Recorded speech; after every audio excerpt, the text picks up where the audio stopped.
Sunsets here on Downy Park, so does the action of Day 2 of the Softball Australia Cup. And to finish us off, we have Australia taking on New Zealand.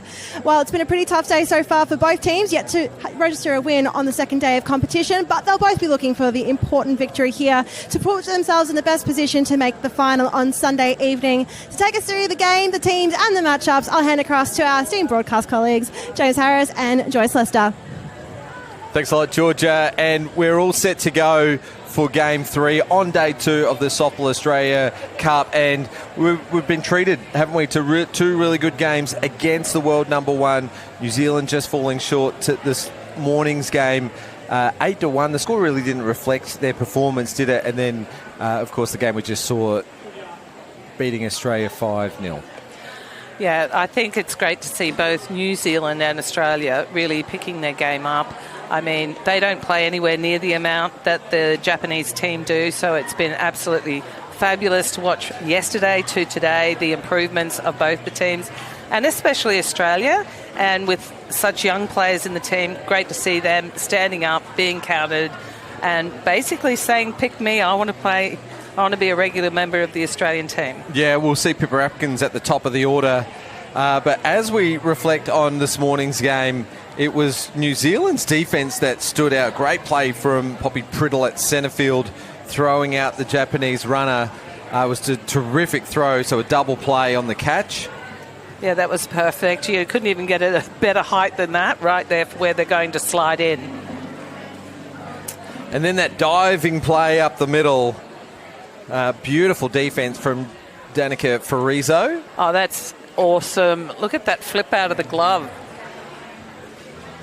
And a nice diving play by Breakwell at shortstop. So New Zealand really stood up from the first time they played Japan. It was a 12-0 drubbing, and they barely made a noise, New Zealand. But they come out in this game. What's that? That's the fourth great defensive play, and a double play, second double play in this package at least as well. Oh, wow. We're about to head down to Georgia. She has got Lisa Pettit from...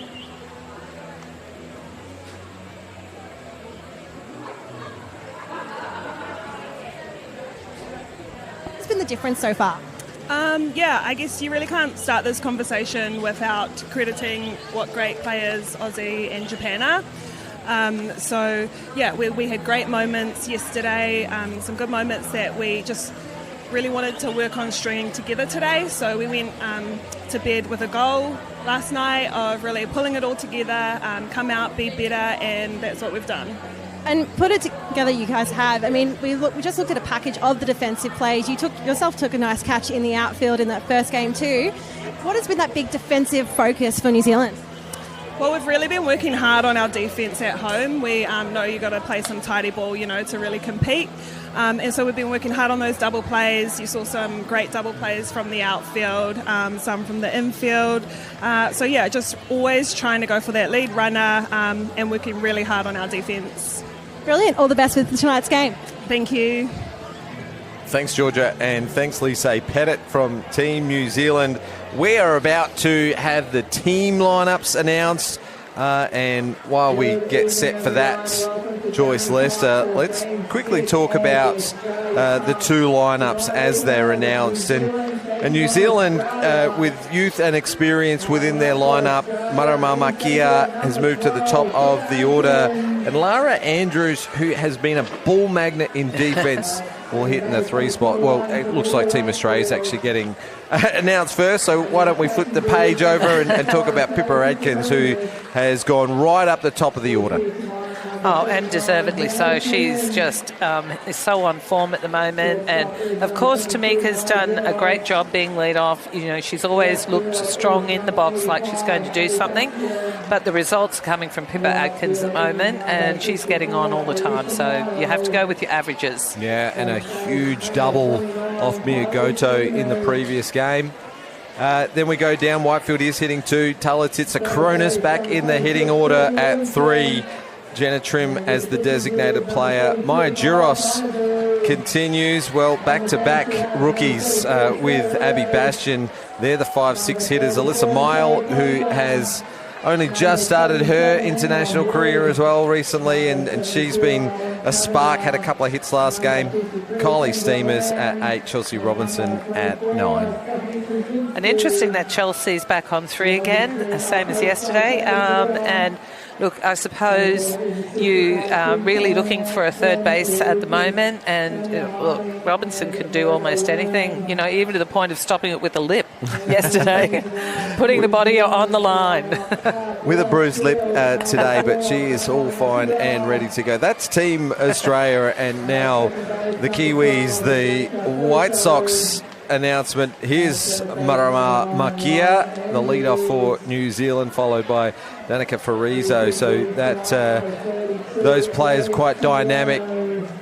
Then the veteran Lara Andrews got a hit this morning against Japan. Lace Tungiano and Denver Shaw Tate really solidify that middle order with power. Haley Breakwell, the shortstop, who resides in America after her collegiate career. Erin Blackmore was here at Queensland Local, has the name up here at the Brisbane Softball Association on a board behind us. There she is with the glasses. Thanks for pointing that out, Joyce. Kerry Simeon will be behind the plate, and Poppy Priddle, we saw her in the highlight package. She made a great play at centre field, throwing out that Japanese runner. It's an exciting lineup for White Sox fans, and don't write them off, because if we blink, we'll miss it, and New Zealand could get a jump. Yes, they were awesome in the fielding, as you saw in the package. Totally different team from yesterday, except for Dr. Lara Andrews, who wouldn't let anything go past her. And, of course, the Australian team really tested her out by hitting to her how many times? 11, did you say? 11 plays in one game. I mean, which is amazing. But they are a good team, and they come from a history of softball. They were world champions back in 82. They're renowned for being great players, and they have great men over there who can help them with this game and to be stronger.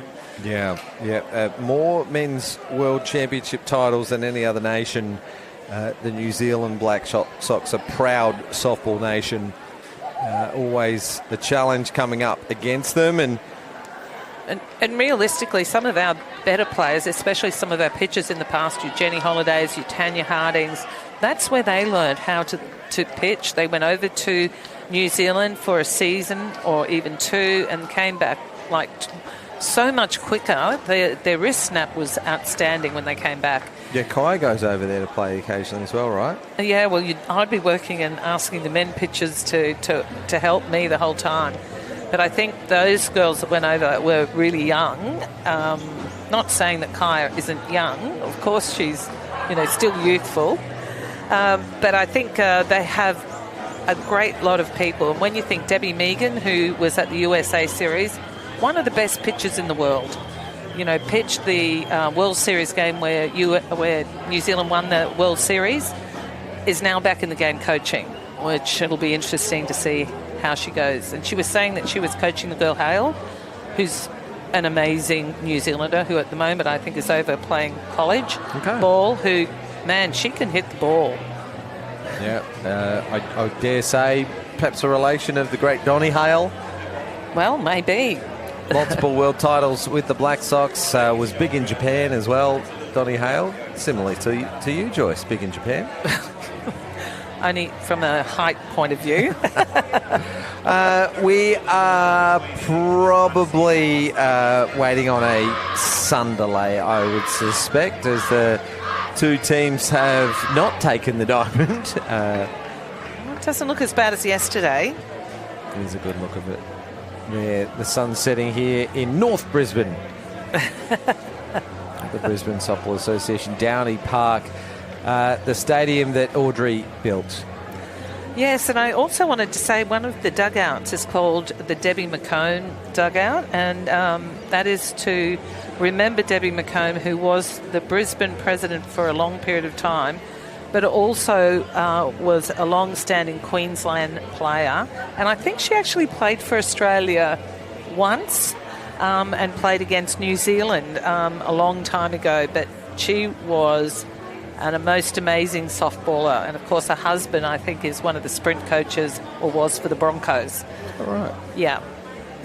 And the Broncos are... Oh, rugby league team. Rugby Sorry. league, right, Don't forget you come from South Australia. I tease. Everyone knows who the Brisbane Broncos are. But it was good. They took a film of it the other day and it brought back some memories. She was just an amazing... Yeah, there she is, Deb McComb. And, you know, it probably was one of the starts of the Yellow Sox where they raise money and they have a tournament that actually raises money for cancer. And, of course, Debbie unfortunately died of cancer, and, you know, they had a game that started many years ago and all the people who knew Deb came and played, and then it sort of kick-started from there. Amazing. It all started from a husband. It was great. All right, Australia's going to bat first in this clash between the Trans-Tasman rivalry.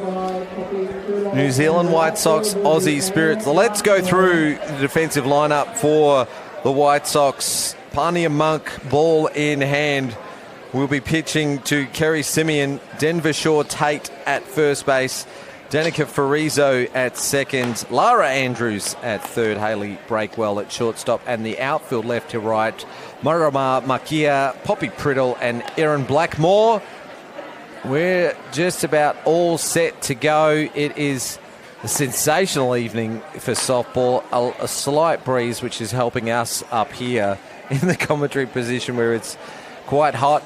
Our team at Spacequake Sports, thank you for your production. Some great highlights and doing really well. Thanks to Eric and Juzzy, who were commentating this morning, and, of course, to Georgie Trickett, who was on the sidelines. Georgia Rajic joins us on the sidelines tonight for this game. She'll be bringing you some great questions from the crowd. You've got the Olympic bronze medalist. 5 Hall of Fames, Joyce? I know you probably won't want to say, but no less than 5 Hall of Fames, I think. Joyce Lester up here as co-commentator. And I'm James Harris. We're bringing you all the action as the New Zealand infield look out to the outfield, giving the thumbs up, and they are set to go. Pippa Adkins will lead things off for the Aussie Spirit as the sun sets here in Brisbane for the end, the nightcap, day 2 of the Softball Australia Cup. 5.71 batting average is ridiculous for Pippa Adkins. I love it. She must be so proud of herself, but that's a start, and the hardest part is to maintain that all the way through. So she has challenged herself. Can she keep to the challenge? They've moved her to opening hitter. Sometimes people bat differently in the orders. Hopefully not. She'll just go out and slam the ball. Pulls this one and takes the first base off the base, and the foot race beats it out. Take it any way you can get it. An infield single for Pippa Adkins, and for now that average continues to rise. Let's have a look at the replay. Oh, yes. That's always hard when it's placed like that, whether the first base takes it or the second. The second just has to run there, basically, once they know the first base is coming across. Yeah, great speed from Pippa Adkins. Brings to the plate Tamika Whitefield.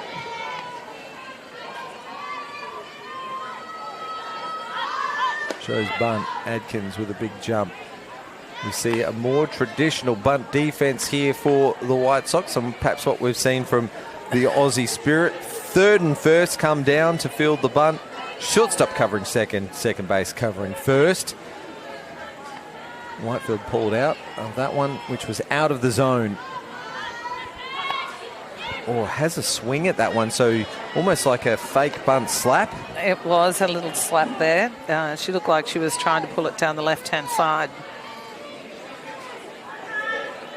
Well, I hope that's what she was aiming for, because that's what it looked like. Well, with the corners coming in close and that shortstop breaking up the middle, it leaves a big hole there between the infield and the left fielder. So it would have been good placement if it came off. Yes. This time lays down the sacrifice, but looking for the lead runner. And Pippa Adkins caught short. Wow, that was a close call. Well, that was a nice bunt. That's Kira Cox at second base. So Oh, yeah, she did have that. WBSC Umpire of the Year back 2021 maybe. It's a great bunt though. Whitefield gets that down and Aggressive play and well picked up. That was a great play, keeping her foot on the base like that and stretching. Just what Lara you... Andrews. Yes. Yet again. I told you she's a magnet.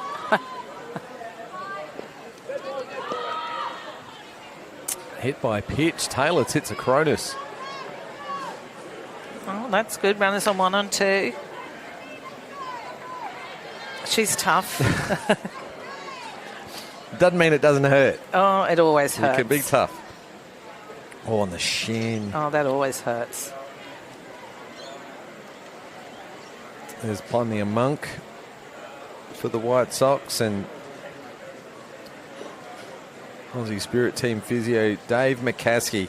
He asked me yesterday in the lineup at the canteen for a shout out. So here's your shout out. Dave McCaskey has played for the Aussie Steelers and now in multiple championships with the ACT 89ers men's program, and now travels the world with both the men's and women's Aussie teams and as the team physio.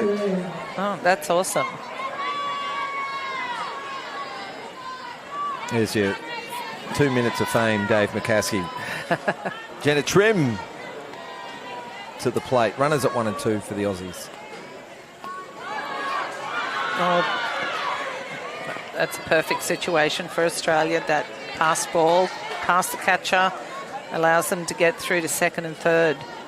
I took my eye off for half a second. It looked like a swing on a change of pace, and then the ball got under the glove? Yeah. Okay. Oh, pass ball, 2 runners in scoring position. New Zealand defence come inside the line trying to stop that run from scoring. Long, hard ball hit out to the right side. Great catch, running away with the flight of the ball, Erin Blackmore. The run does score. That was a brilliant play. Great softball all round. Yeah, that was a long hit. She did really well to get under that and get the out. But, of course, great sacrifice flight that scores the run. First run for Australia. Perfect in the first innings. Brilliant catch by Blackmore. And great hit as well on any other day. That's probably extra base hits all the way to the fence. So amazing from Blackmore. And there's Tamika Whitefield crossing the plate for the first run of the game. 2 out. Still a runner on 3 for the Aussies. Maya Juros, first pitch swinging. Great softball, Joyce. The catch, the hit, the catch, the base running, and Australia on the board. Yes, and Erin Blackmore did a great job. Great catch, and she got rid of it so quickly to get it back into the infield to make sure that other runner couldn't go anywhere. It was Taylor Titsakronis, but with 2 out, she's been replaced. I've got a pole right in the way. I can't see the runner on 3.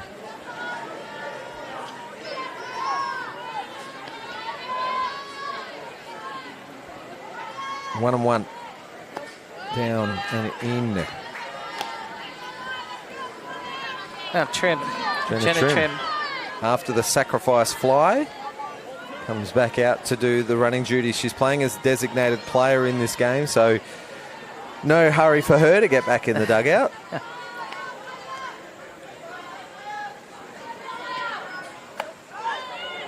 Barney and Monk just missing. That looked over the plate, maybe a touch high. Yes, I think so.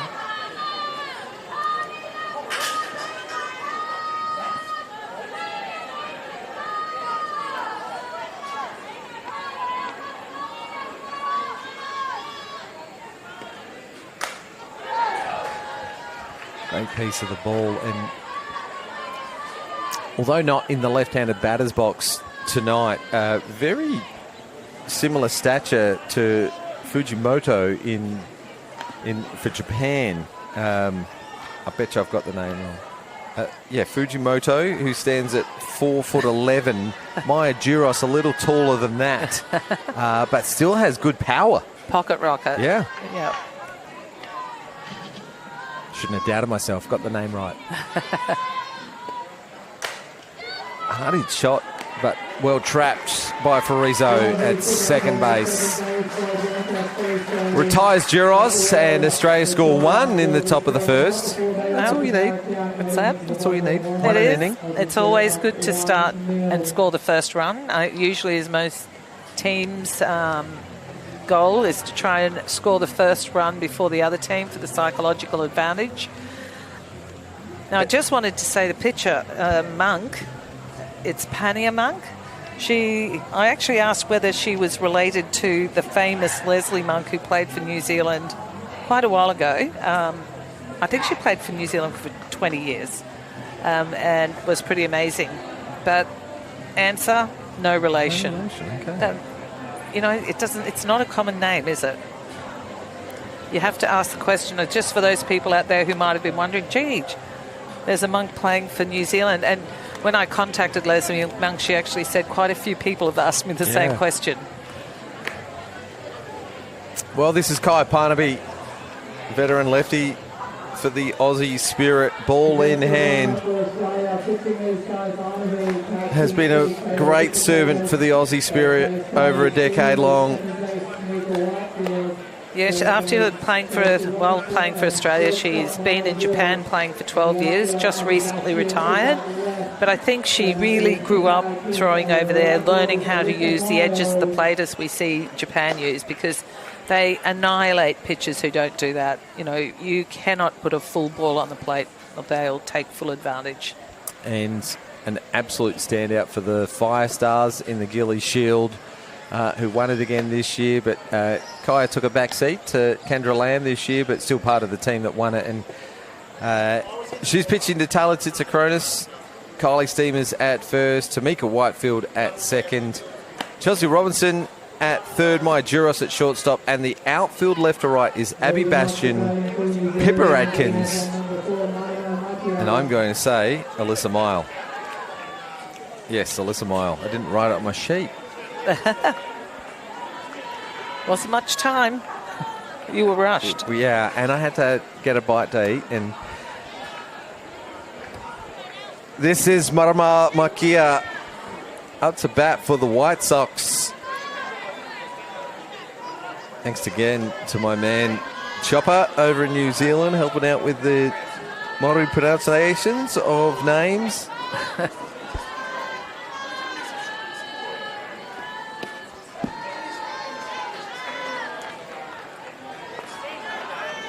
Sakai's obviously, I shouldn't say obviously, but she has had an injury. She had a bicep tendon injury, so she's been working her way back, pitching to try and get back to where she was, or maybe even better.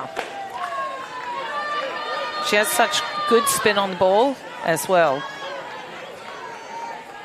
Yeah, good control, great spin, reasonable pace from the left side. I mean, what more do you want from a great pitcher? And that lefty on lefty combo gets the curveball on the outside of the plate.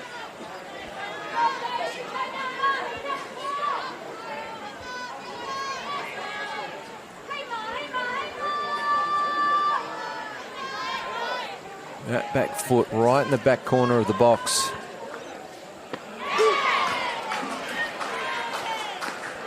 Freezes her on the change-up.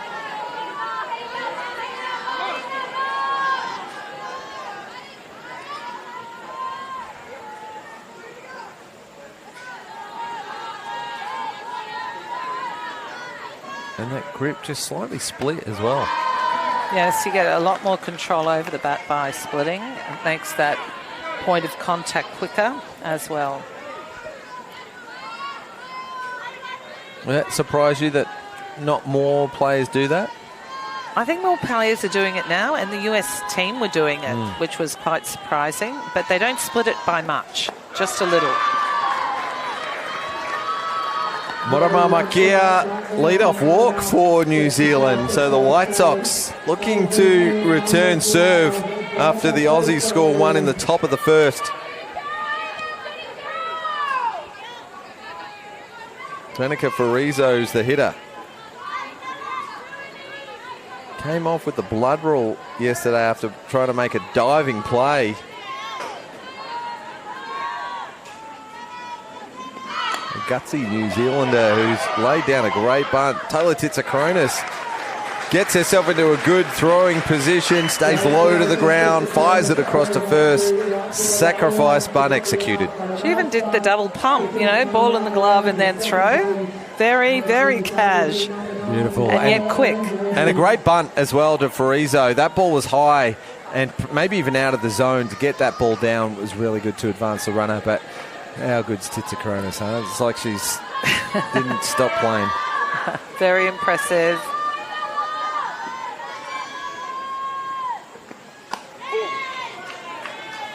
One out runner on two.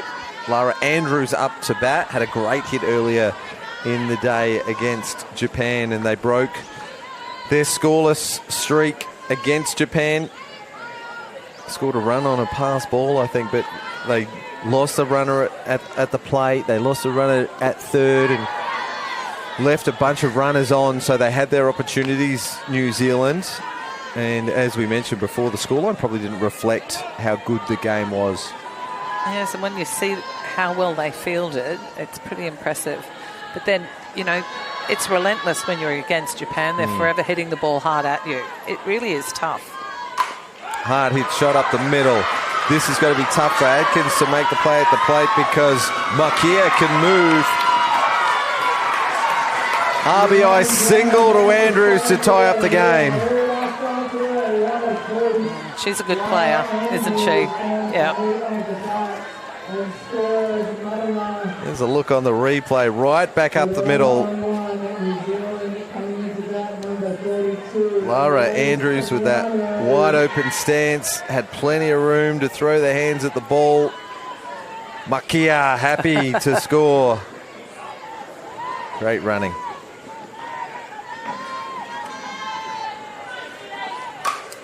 First pitch swinging, hard hit shot from Tongiano. Nice catch by Mile in right field. This is a great catch by Alyssa Mile. She really covered ground. Very impressive.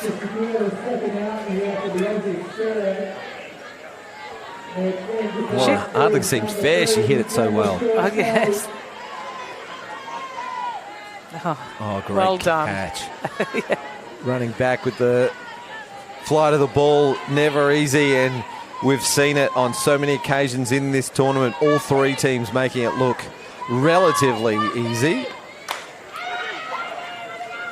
And not a bad piece of the ball from Shaw Tates, but fielded very well by Tamika Whitefield and retires the New Zealand inning. And after two pitches after the single up, the RBI single up the middle for Tara Andrews, the Spirit retire the White Sox. Now, we have got Georgia with a guest. Georgia, why don't you introduce you to our guest and perhaps maybe we can have her in commentary for the next couple of days. Maybe we can. I'm here with Fiona Crawford, two-time Olympic medalist. Fiona, it's been a really interesting start to this game so far. Yeah, it has. The Kiwis have come out firing really, really solid pieces of the ball, so I think we're in for a good game. And James has made a mention, but I've called you a two-time Olympic medalist, but you're actually an Olympic commentator as well. So it brings you, I think, a three-time Olympian in my books as far as I'm concerned. So getting some good notes ahead of the weekend. Yeah, I'll take that. Yeah, looking forward to getting back in the commentary box. It's going to be fun. Well, we've got a lot more to go in this game. What do you think is going to need the changes for either side? Or New Zealand just need to hold on here and keep playing the way they've started? Yeah, look, they've been really, really confident. I think they've come out all guns blazing, equalled the score, so we're now at one apiece. I think the Aussies have just got to capitalise when they get their runners on base. Station-to-station softball, they've been hitting the ball remarkably well. Their defence has been fantastic, so they just need to take their time and be patient. Well, a little bit of an insight to what you'll be hearing across this weekend. Of course, we'll be back here for the next 2 days of the Softball Australia Cup on KO2. Back to you, James. Thanks a lot, Georgia, and to Fiona, not the only Olympic commentator. I know. But yes, it's an enjoyable thing to do and a great experience. I'm very jealous of the two of you. Not to mention the Olympic medals as well, but fantastic to have Fiona part of our team. And we get back to the action. Abby Bastion, bat in hand. Plenty of Monk pitching. Oh, no, you fared pretty well. I quite liked sitting here beside you, James. Love it. It's such a fun thing to do. You play the game for so long and you want to stay involved, and this has become my passion. So having a great time doing it. So thanks to Softball Australia for the chance. It's super fun. Yeah, you know the game too, so that makes all the difference. Oh, Thanks, not only Joyce. do you know the game, you know far too much. All those numbers, man, it's amazing.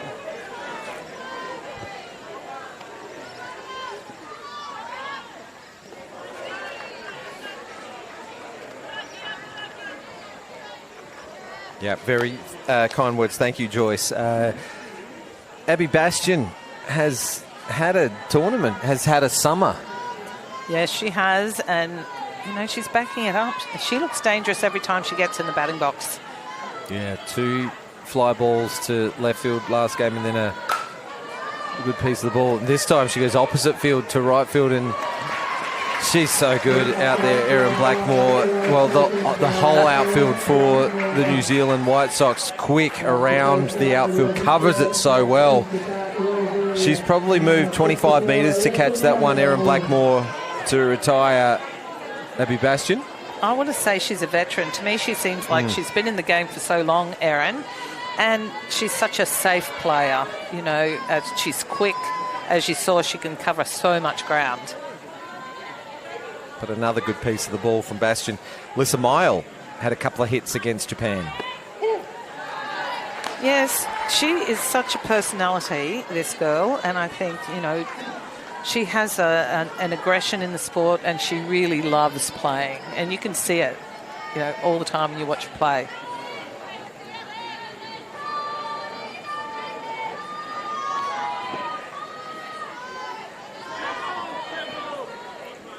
Shot clock has run down to 0, so it will be a ball on the batter, so it'll go to a 1-1 count. Well, it's the tricky part, isn't it? It is. You don't have time to muck around with the signals or your stance on the mat or on the plate. Mile, great catch! Oh my goodness! What a great catch!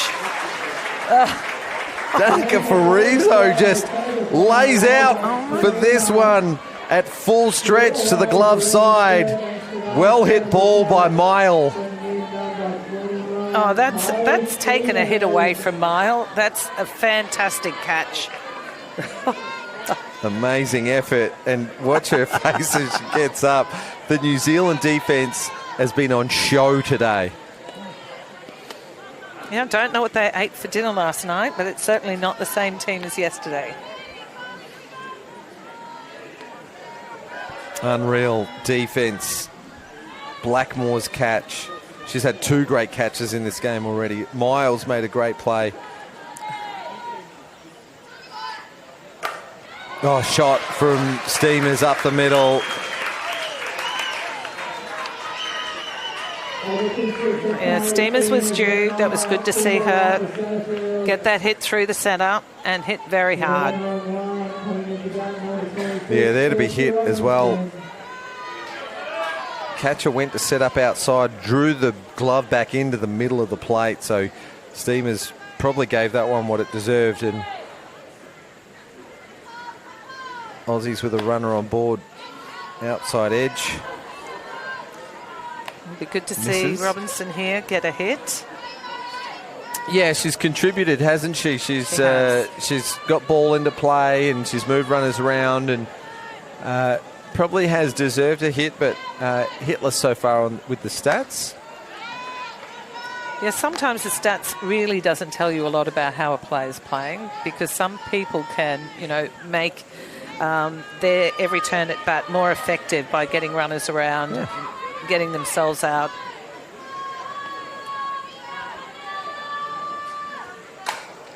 Yeah, although the numbers don't lie, they don't tell the full story either, do they? Because, you can advance a runner, or you can, put some pressure on the defense, or you can go deep in the count, and you're still contributing to the team's effort, setting up your team for success in another way.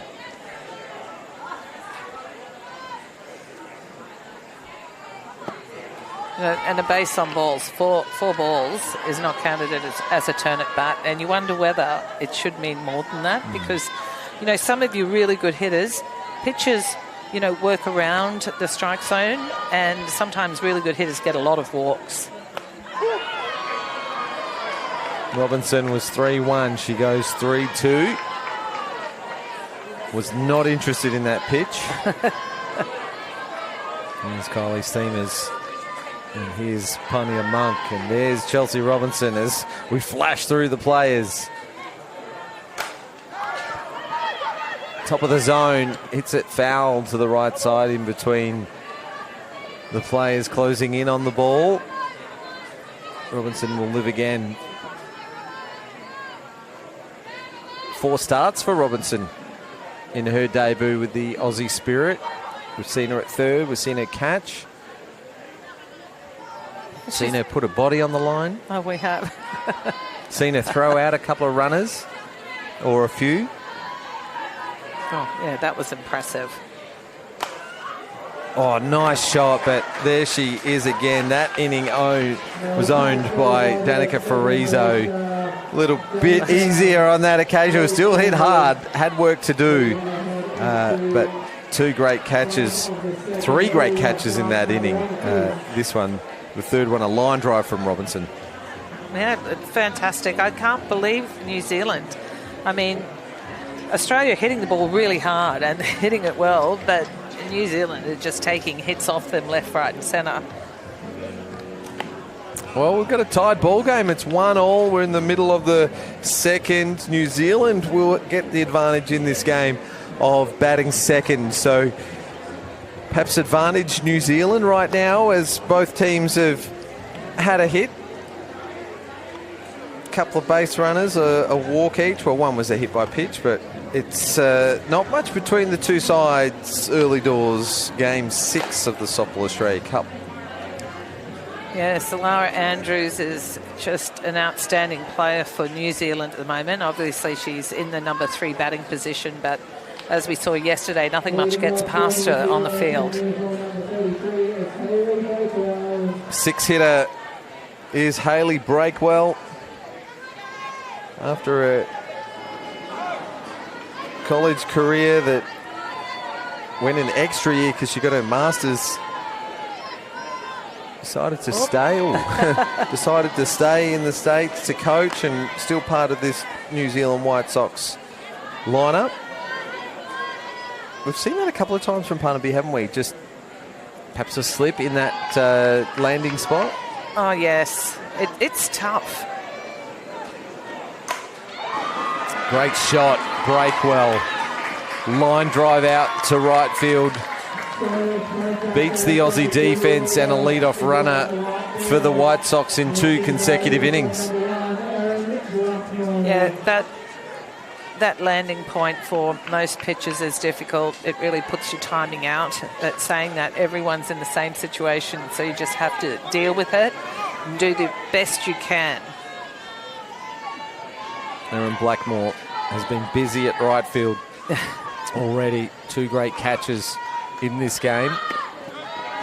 Shows bunt outside edge, but leaves it, and it's a ball. Erin's quite good at bunting as well, so perfect situation for it. The umpire looks like the coach looks like he's putting on a signal.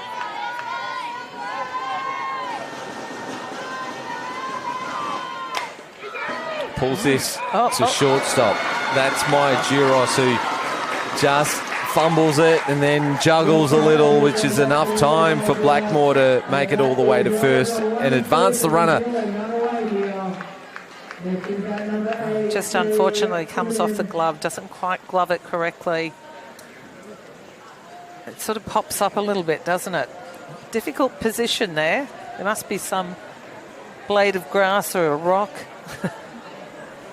well, you're never going to get a totally even bounce on this surface because it's a dirt surface. I'm sure there's some clay and sand mixed in as well, so neither of those materials are ever going to be dead flat. So you just got to watch the ball all the way to the glove, right? Yeah, absolutely. Keep your body over the ball, and here is Kerry Simeon with 2 runners on now for New Zealand. You called it before, the bunt situation, and up and in. Yeah. Come off the bat and then off the catcher maybe. I saw Titsakronis react. Well, that was a really good pitch in that situation. Made it really tough for that batter to put the bunt down. It was almost a defensive shot so she didn't get hit. Yeah, pulling out of the bunt attempt, it still rattled against the bat. And will be a strike on the batter.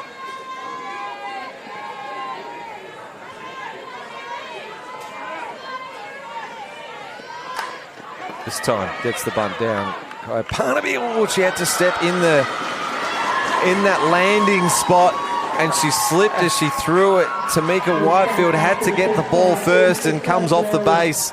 Loaded bases now for New Zealand. Saw a slip as she threw. Yeah. Bad footing, unlucky. Hard to tell from this angle, but I wonder if one of our magnificent camera operators can get the hole in the landing spot of the pitcher. Maybe one request too many.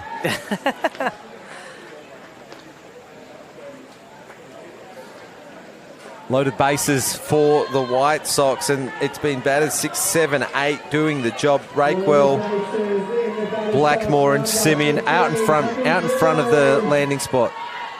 Yes, and we've got none out. Just can't get it. It's at the end of the circle, but thank you to our team for at least trying. None out, you're right, with Poppy Priddle up to bat.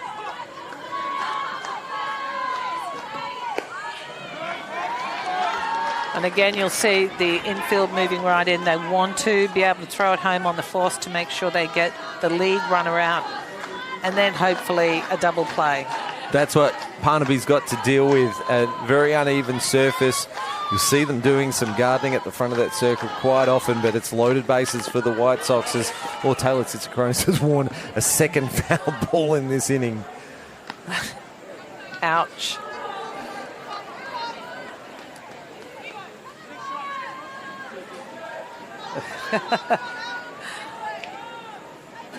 Oh, that does hurt. Just on the underside of the leg.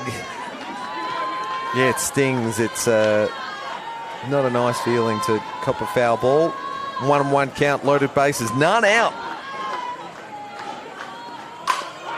That is shot. Giros. Perfect. Makes a good play as Titsakronis makes sure she covers home. What a nice play. Well hit ball from Priddle, but let's have a look at the replay. Yeah, Jarris in a good position to be able to get that home because it was pretty close anyway, even though she was so far in. Titsakronis making doubly short, just holding that base. A very unique way of taking the ball. Still loaded, but we're back up to the top of the order, and Marama Makia. Same play. Oh, yes. Maya Giros, back-to-back plays. This one a little tougher. She had to break up the middle to her glove side, then spin to turn. That's a great play. Good footwork. She looks like a veteran. Yeah. Well, with loaded bases and none out, Maya Giros has taken back-to-back ground balls to force the runner from third out at home. Titsakronis doing well to complete that play as well, because the catcher's got to come up with the mask. You're not watching where the plate is, are you? It's a natural feel for where that plate is. Yeah, it's flat. It's not like the other bases. Yeah. So you have to really make sure your whole foot's on it. Foriso for New Zealand, their third and final chance to score one of these runners. A single and then two errors from the Aussies. A fumble at shortstop from Giros and a wild throw from Parnaby. She slipped, throwing to first to load the bases.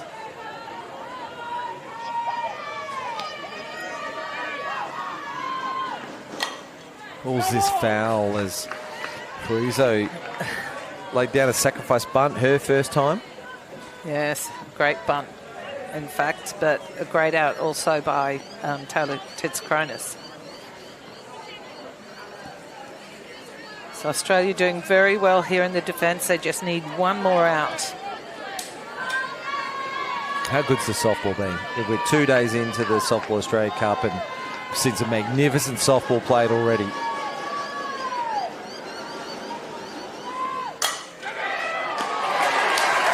Well, like last inning, it was Parizo who took a diving catch, ended the inning on a line drive shot. It was Maya Giros in the home half of this inning who had 3 consecutive plays and just with a little bit of polish keeps her composure, takes that line drive and makes 3 consecutive outs to deny New Zealand in the second. Yeah, must be disappointing for New Zealand, but that was really great defence. Giros did 2 great plays to home to get the lead runner out. Fantastic. The second one was absolutely awesome, having to get a whole body around. But she did it so quickly. I speak to Eric a fair bit on the broadcasts, and he often says a lot has to go right for the fielding team. Right, the runner just has to run home. Yeah. But in that occasion, Giros not only had to field the ball, then she had to get into a position to throw it, transfer the ball out of the glove, then throw it straight. Then the catcher has to take the ball and the catcher has to stand on the plate. Any of those things go wrong, and New Zealand got 2 runs. Oh, you're right. Absolutely right. You know, in that situation, if you were playing Japan and it was a tough game, they'd do the impossible, even with 2 out, and they would put down a running bunt with loaded bases just to scare everyone and to catch them off guard. You know, I just think you need to be ready for absolutely anything at this level, and the players are so good at bunting and hitting. Anything could happen. Oh.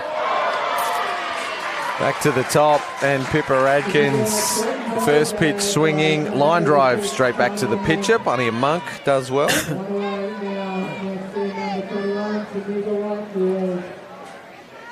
Yes, that was a pitch to hit too. Still a good piece by Pippa Adkins.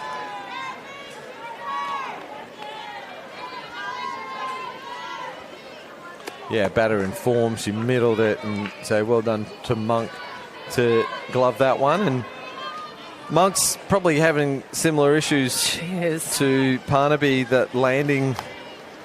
Yeah, here we see the gardening happening again, which is obvious. I think the best gardener I've ever seen in the game was Melanie Roach. She spent a long time gardening to make sure her footing was perfect. Every time? Yeah. No doubt, that's why we have the 20-second clock. It's the Melanie Roach pitching clock, is it? She could move the ball. She could. She was a great player.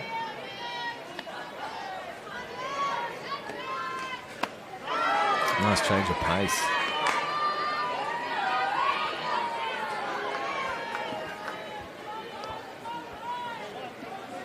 Good swing by Tamika Whitefield, just missing that slower pitch.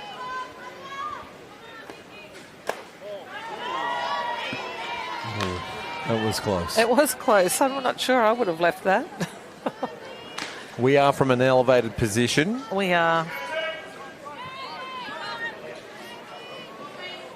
Timeout called. I think the bullpen, the Aussie bullpen, has let a loose ball into the outfield. Oh, okay. Arwen Kavanagh warming up.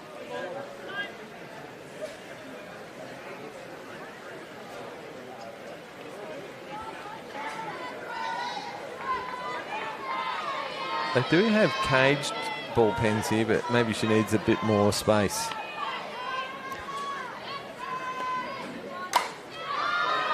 So this one Deep into the right field corner goes foul.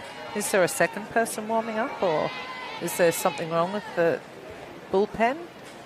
Can't really see, but... George is going to go check it out for us. Oh, that's what we like to see.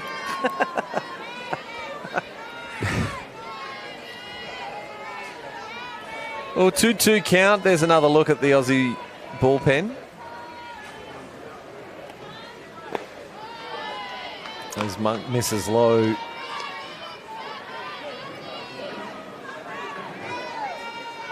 weren't allowed to wear jewellery in your day, were you, Joyce? No. I think every player is wearing jewellery in this game. Whitefield, high ball to the right side, Blackmore under it, counter court. Yeah.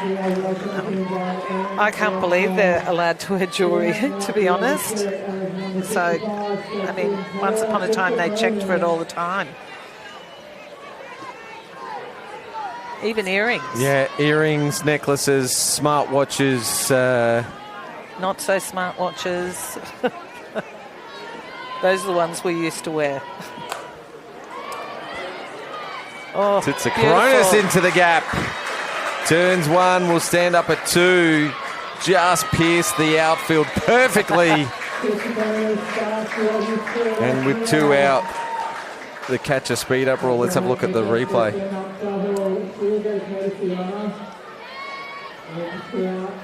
Again, strong to that ball, no follow through. Says a lot about hitting, doesn't it? About, you know, you don't really have to take that huge swing to be able to hit well. Whitefield will be the courtesy runner. Jenna Trim, the designated player and 4-hitter to the plate. She had that beautiful long ball out right to right field last turn at bat. Still yet to see one put it over.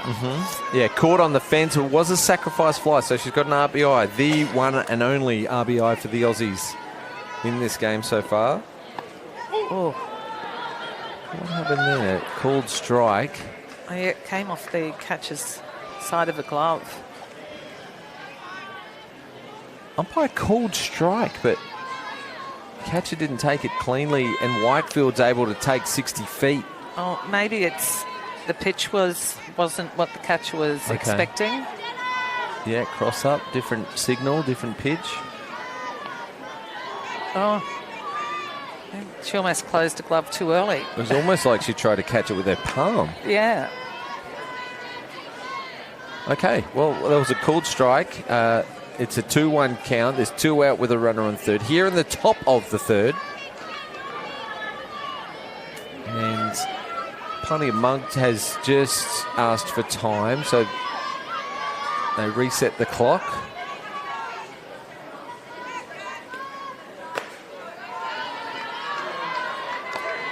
Just missing. Whitefield poised at third. Monk with 2 out.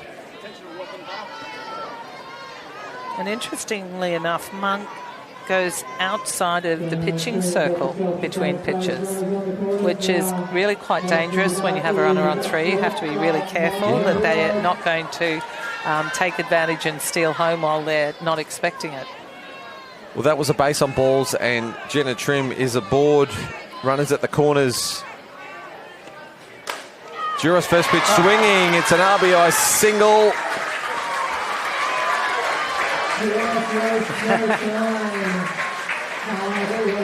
Great again from one of the young players, scoring another run for Australia.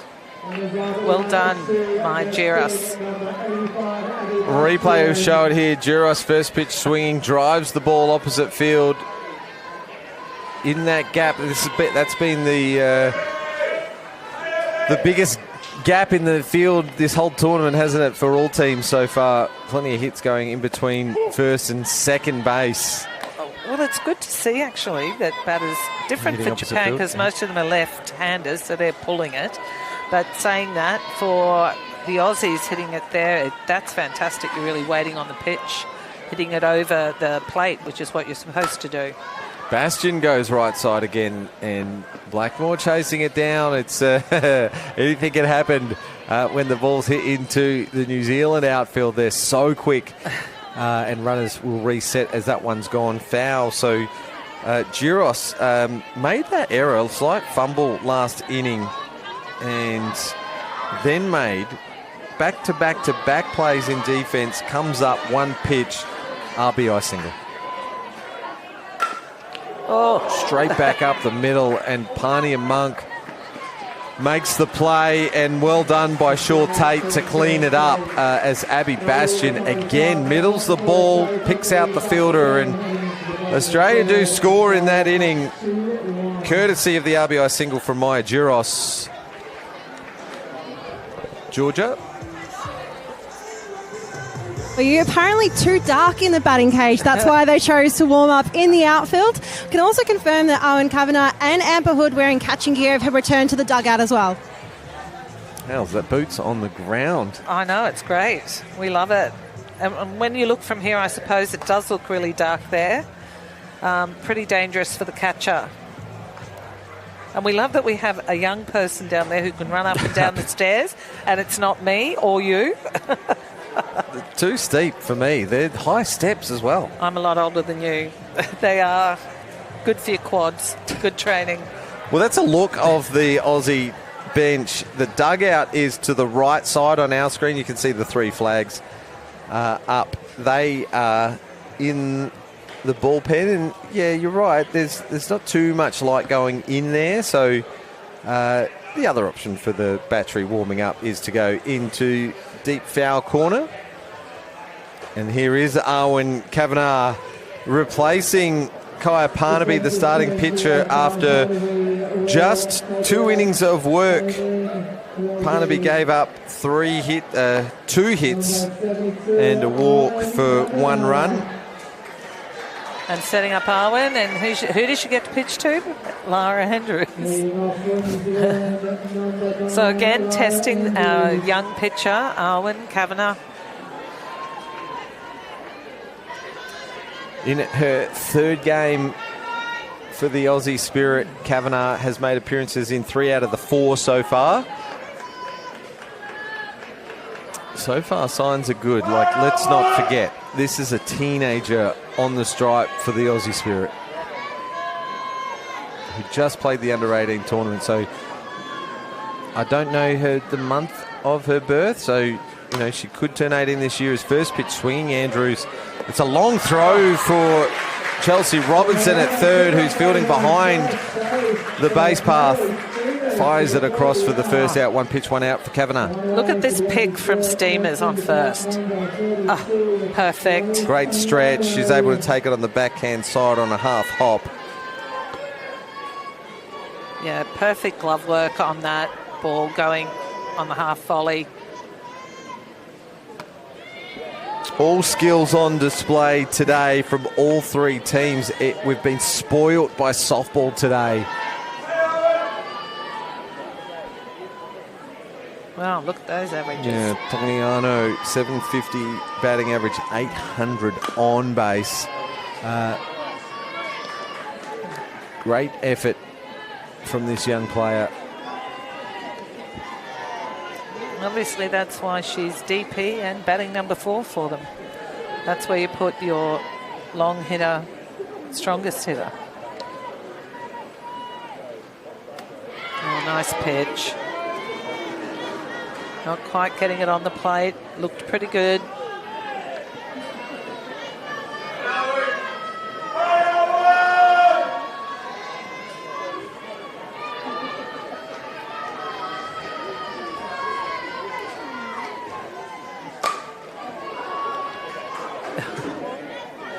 She's strong. She just throws those hands out, and that's still pretty powerful. She went 2 for 2 against Japan this morning, 1 for 2 yesterday against Australia. So I'd like to see that again. Was that the catcher again? All right. Can we get a... So catcher's interference? Yep. Catcher's interference. So not for the first time in this tournament that Titsakronis has been a little too close to the batter, and you can see her at the bottom of the screen there, just walks away. Yeah, just too eager. And it's really hard. It's hard when a player hits so late on the ball as well, which is what Lace did.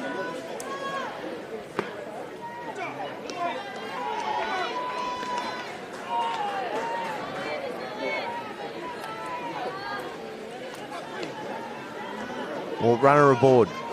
Shaw Tate up to bat.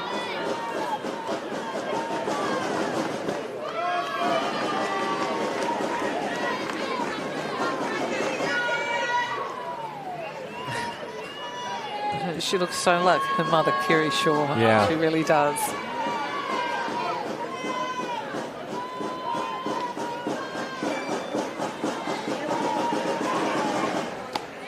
Nice change of pace from Kavanagh, finds the edge. For Titsakronis, you just need to set up a little deeper. Yes, and she didn't look like she went out to the ball at all on that one. It really was because that batter hit it so late. And she actually doesn't put a hand straight to the ball. She actually comes down and around, and that causes that problem. So I think on that particular batter, she'll need to move back a little bit.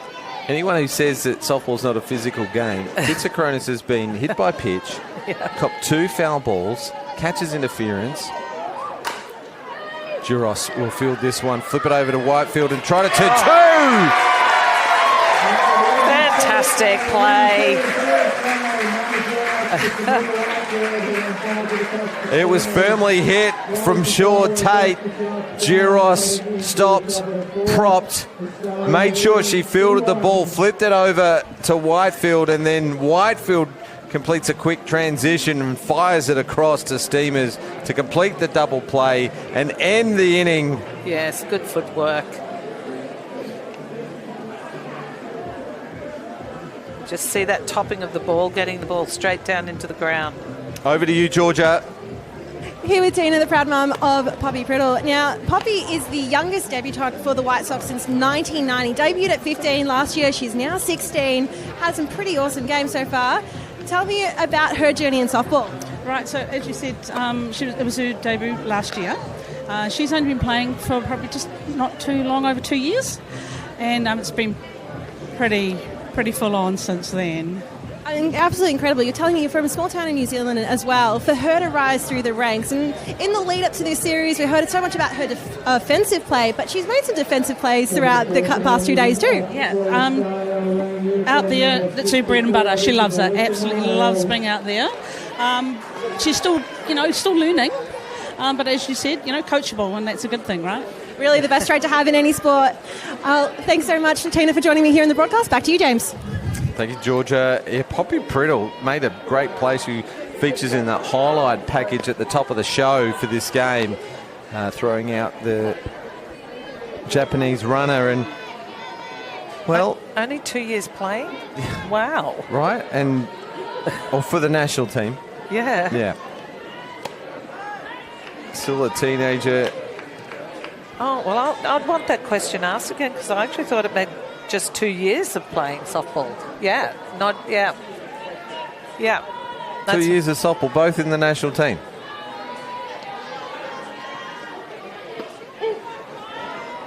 Anyway, that's amazing.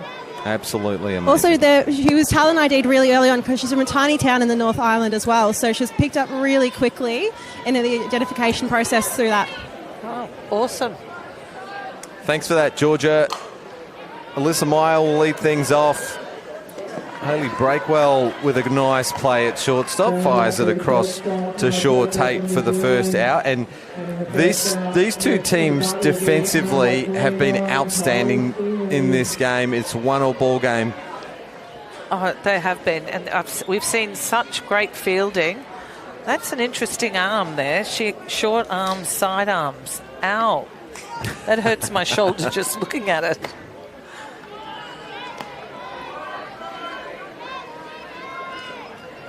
You know, when you think these two teams played yesterday and then you see how they are today, it's almost like they're two different teams, different fielders.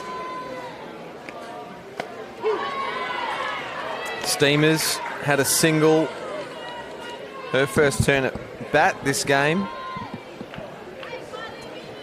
And Pania Monk doing a pretty good job reducing the Aussies to just the 4 hits. Have I been saying it's a 1-1 game? It's a 2-1 game. Yes. Australia scored in the third, courtesy of Taylor Titsakronis' double RBI by my Juris. That's right. They scored a run. Update your score sheet, James. Ground ball to guess who? Andrews. For the White Sox, 2 up and 2 down.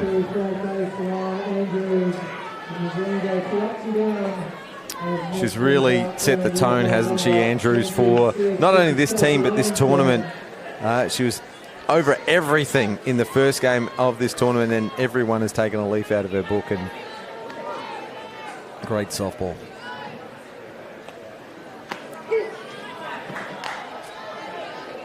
Chelsea Robinson with 2 out, deciding not to swing first pitch. She did.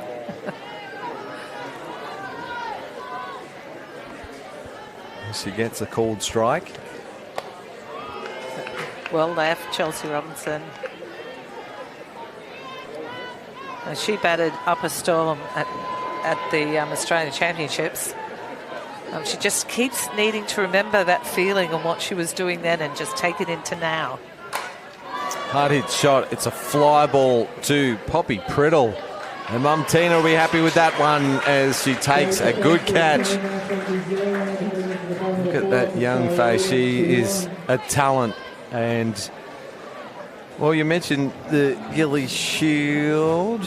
Chelsea Robinson had 11 hits in that tournament. So she is in good form. Just gets underneath this one on the replay, and a good catch taken out at centre field by Poppy Priddle. We are through the top half of the 4th inning, so we're halfway through this game, and it's a 2-1 ball game in favour of the Aussies. New Zealand have threatened, they've been solid in defence, as to have the Aussies. They left bases loaded in the second, and a double play by Australia to get out of the last inning. So New Zealand not out of this game. Yeah, no, it's been some really great softballs, some great plays, diving catches. This game's got the lot so far, and the score shows it, 2-1. No, New Zealand have the advantage. They bat second. You know, they usually say, you know, you want to field first so that you bat last. Yeah, it's always that advantage.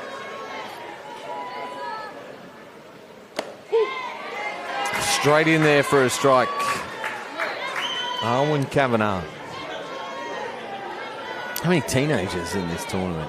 A lot. Australia's got a handful. New Zealand's got a handful. And I'm even going to say there's quite a few rookies in the Japanese team. You know, it is a bit of a testing ground at the moment before going into the lead up to the Olympic Games in LA. People are wanting to get those young players who are talented and really work them hard. You have the next year, you've got the, what's it called, the tryouts? The qualifier? The qualifier, thank you. And then you've got the World Series, and then after that, you've got the Olympic Games. Very important, 2.5 years to go.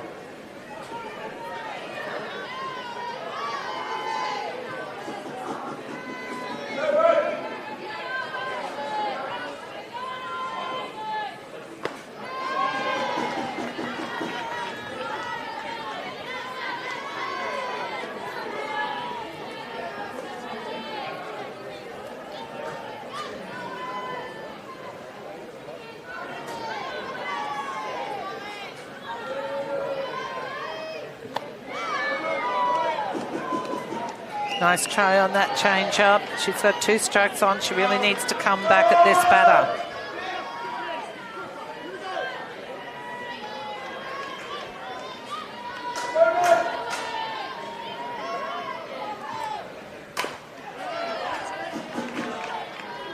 Foul ball.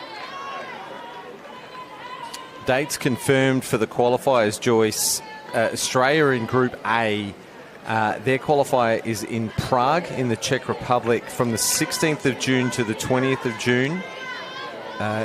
New Zealand are in Pool C, I believe, and they will go to Oklahoma in the USA 12th of September to the 16th of September all this year. Top 2 teams from each pool will qualify for the Women's World Championships, which will be played right here in Brisbane, Queensland at Redcliffe. Yes. And that is in April 2027. We've already booked our house to stay in, close to the grounds.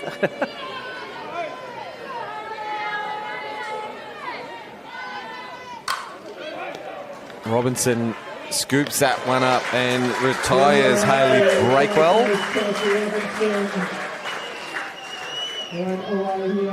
Next is about New Zealand, uniform number 1, Erin Blackmore. Erin Blackmore comes in to hit as the next batter. Nice out by Chelsea Robinson.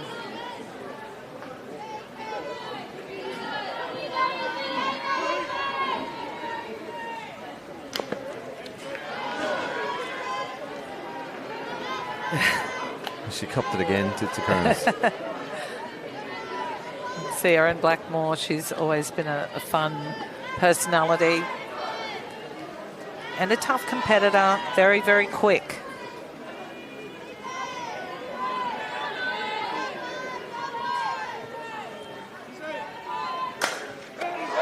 Nice take, reflex from Steamers.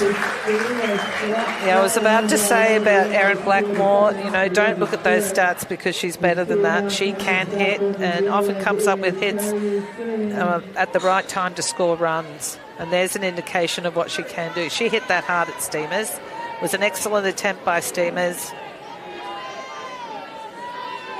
2 up and 2 down in this inning, and Simeon, the hitter for New Zealand, gets fooled on the change-up. First pitch swinging. We've got the groups. We've got the groups for the World Cup qualifiers. Australia will play Czech Republic.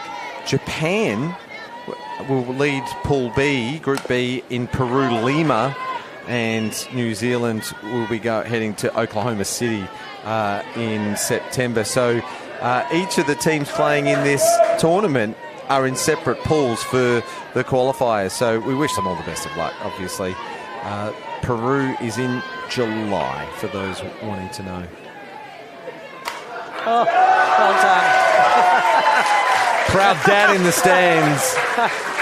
Owen Kavanagh takes a return catch. 2 great reflex catches in that inning from the Aussie Spirit, and I was almost distracted by Dad, by Mr. Kavanagh in the stands. He gets up, hands in the air, and you may have heard it on the effects mic. Let's have a look on the replay. Yeah, great reflexes, and by Steamers as well in the out beforehand. Excellent, Arwen Kavanagh. Not only can she pitch, she can field, and you know she can hit. She's actually a really good hitter, but I wonder whether we're going to see that in this tournament. Well, we were told that Miyagoto might be working on a 2-way game. Maybe Kavanagh might also get a chance. We know Steph Trzynski can hit. She hit about 300 at the Gillies just gone, or 250 maybe, and so nothing to say that pitchers can't hit.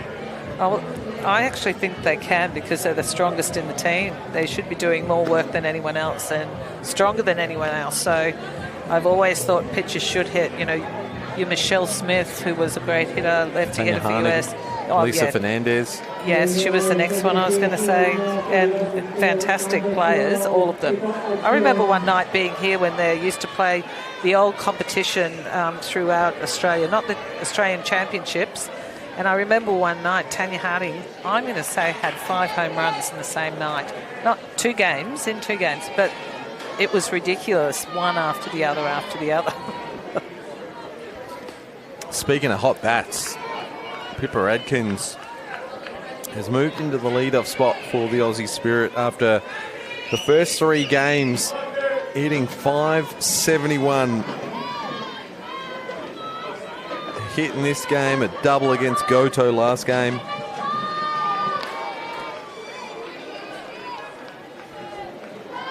Multiple hits yesterday. Yeah, she looks confident in the batting box this tournament.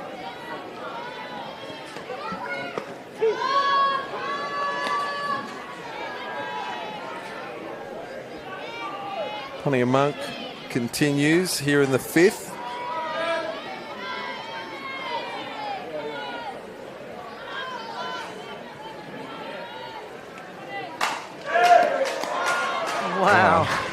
middled it again, but the defence is on display tonight. Sure, Tate, yet again, does well. Yeah, people are hitting the ball so hard, but can't seem to get it past the fielders.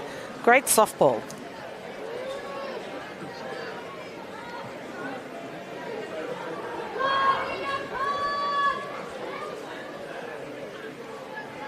I'll do a little come on, Meeks.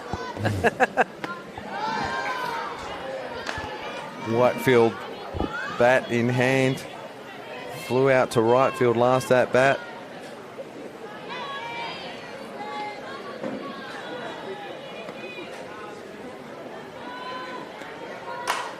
Great hit, straight away centre field, but there's Poppy Priddle. I was going to say star of the future. She's already a star of this game. Makes that one look easy. Yeah, she's very athletic, can run, dive. She really has it all for a young player. 2 out. Oh, yes, look at that. Taylor Titsakronis hits the gap. Another extra base hit. She'd have a handful of them in this tournament in her return. Oh, well, I think she's going, oh, yes, thank you, runner again. So we scored with 2 out before, and hopefully Australia can do the same thing and back up Titsakronis, who's seriously batting well.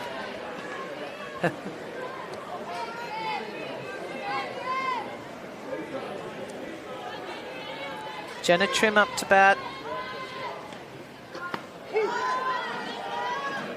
She's had 4 doubles in 3 games. Oh, that's pretty amazing.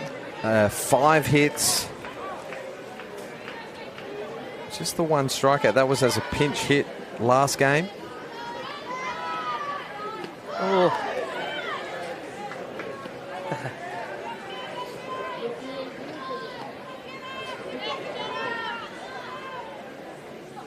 5 from 9 in this tournament. Taylor Titsakronis with 4 doubles. Wow, that is seriously good hitting. Well, she's so dangerous at the moment that hopefully here Jenna Trim can back up and had that beautiful long hit to right field, and last turn at bat had a walk.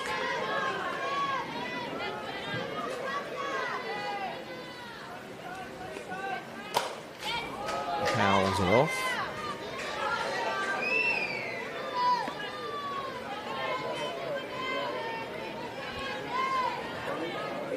Australia's chance to move a little bit further in front of New Zealand.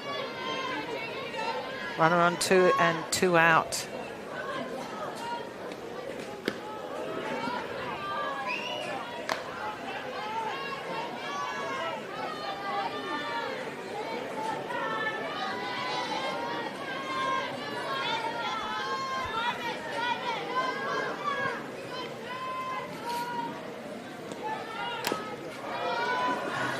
Fouls this one away.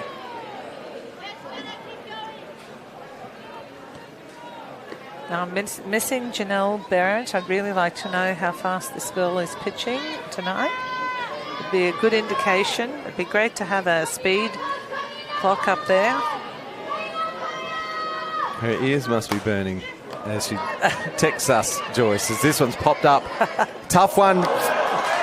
It just spilled, so Jenna Trim scores Tamika Whitefield from second on a high fly ball into shallow right field. Farizo was trying to chase it down, got a glove to it, and it spilt as she hit the deck. Let's have a look at this effort. Oh, that was unfortunate for her. That was a great attempt at trying to catch that. She had it. Oh, just couldn't finish it off. And Blackmore was there on the spot backing up and fires it across. So a 3rd run for the Aussies. Giros fouls this one off, and Jenna Trim has a sacrifice fly RBI in the first, a base on balls in the second, and her 3rd at bat has produced a run. a tough effort. Yes, you'd have to give that a hit. And Geros last time at bat had a beautiful hit out to right field. Jammed for room and an easy catch for Breakwell at shortstop for the third out.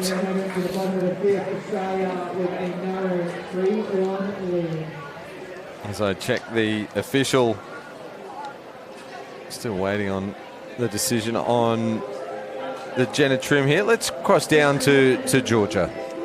Chrissy Travers, one of the umpires across this wonderful tournament this week. Chrissy, you debuted internationally last year in Canada. Tell me a little bit about the experience over there.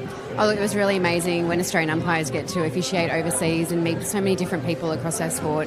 We're a blue crew, we're a blue family, and it's so amazing to be part of this game.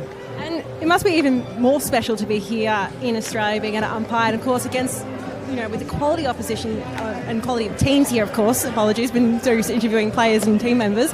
But it must be brilliant to have such a high quality competition in Australia. It is. It's amazing to see so many great teams now coming to Australia. 3 amazing teams this week in Australia, New Zealand and Japan. Most recently the USA and, of course, Chinese Taipei. Brilliant. Congratulations on the appointments and congratulations on the international appointments moving forward. We'll look forward to seeing you on the ballpark. Thanks. Great. It's great to be part of softball.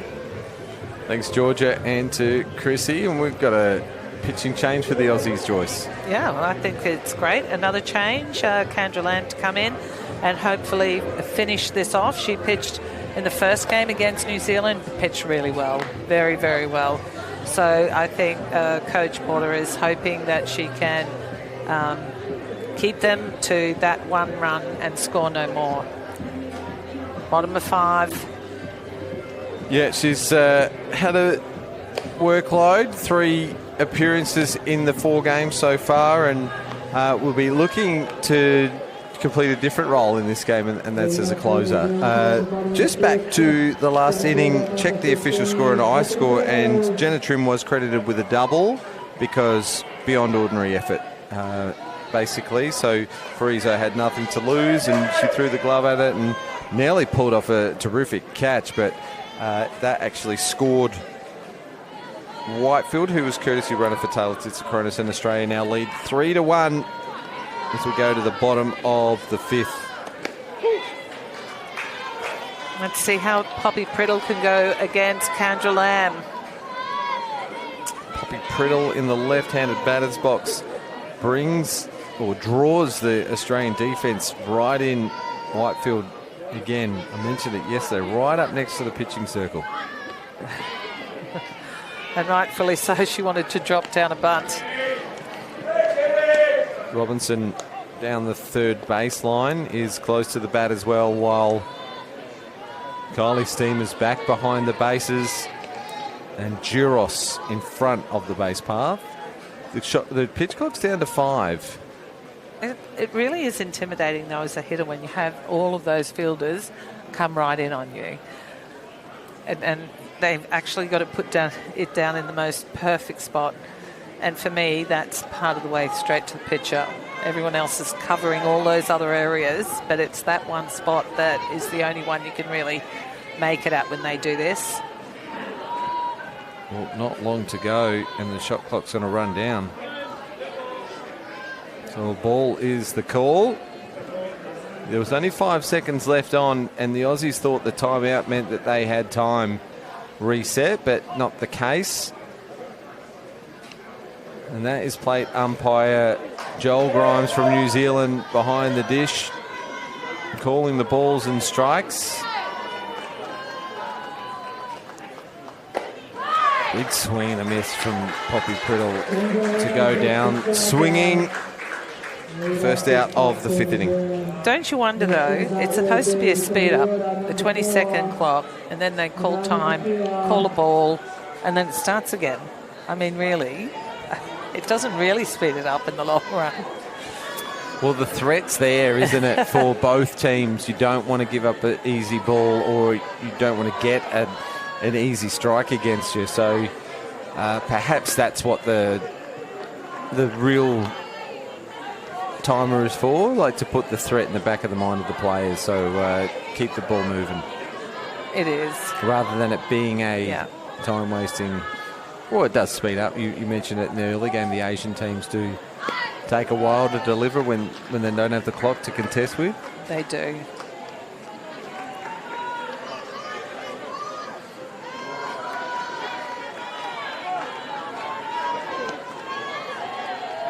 But there have been a lot in this competition, more than most competitions I've been at. That ball called for the extra, for the 20 seconds.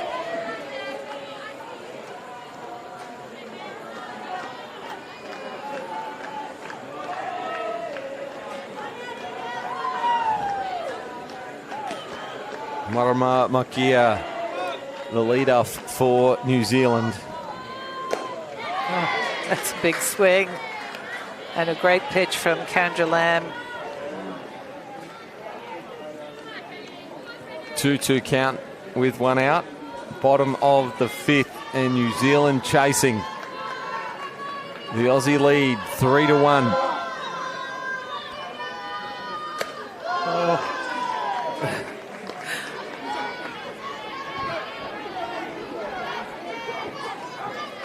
Up and in. Body line.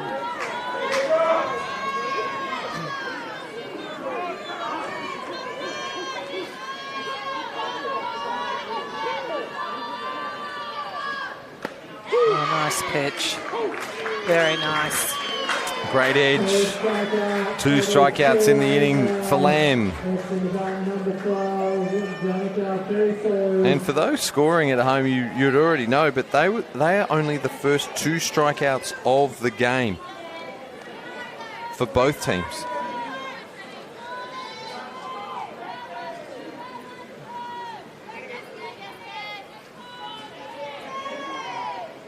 I suppose Coach Porter is remembering how well she pitched against them in the first game. You said 8 strikeouts they had against New Zealand, and I suppose she's hoping she can end the game the same way she did yesterday.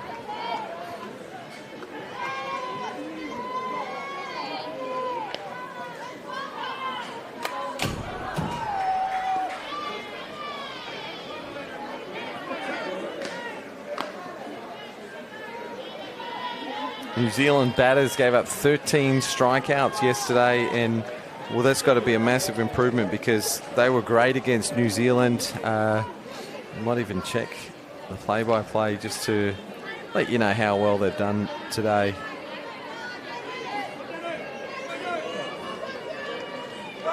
Just 3 strikeouts against Japan this morning, and those 2 today. So 13 yesterday, 5 today. Massive improvement from New Zealand. Definitely. A piece of the ball from Farizo, but it's spilt by Pippa Adkins.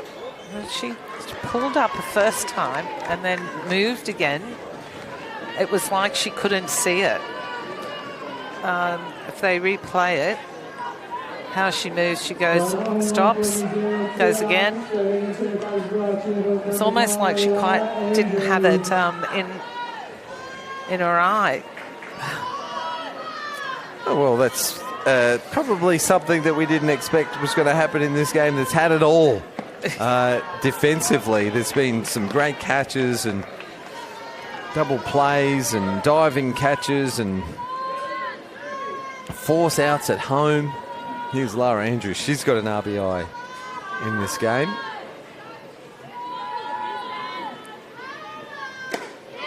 So Farizo aboard from the dropped catch. Will they steal with 2 out? Maybe. They haven't had a base runner since the catcher's interference in the 3rd inning, which was retired from a double play. Well, 2 cases, if, she gets safe, you've got a great hitter with her in scoring position, or if she gets out, she's the leadoff hitter next dig. With batters 4, 5 and 6 to follow. Yeah. It's a win-win.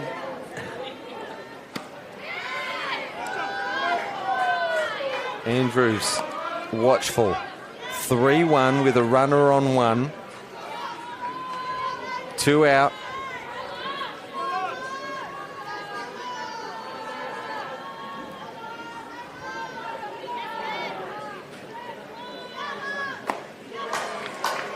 Nice pitching. Yeah, tough to hit that one on the outside edges. Andrews will now go to a full count, so the runner will be on the move.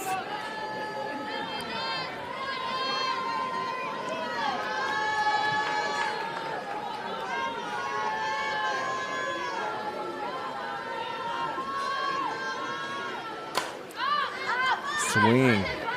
Pops it up in foul territories and just off the tip of the glove from Steamers. So 2 lives for the White Sox in this inning. Yes. Haven't been too costly for the Aussies just yet.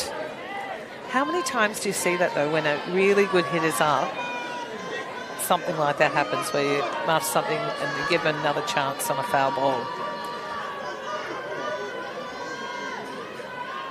Payoff pitch. Whitefield gets the body behind it, fires it across to Steamers for the 3rd out. So ends the threat here in the bottom of the 5th, and Australia still lead it 3-1. It's well done there. Easily taken and an easy out at first base. It's good to get her out.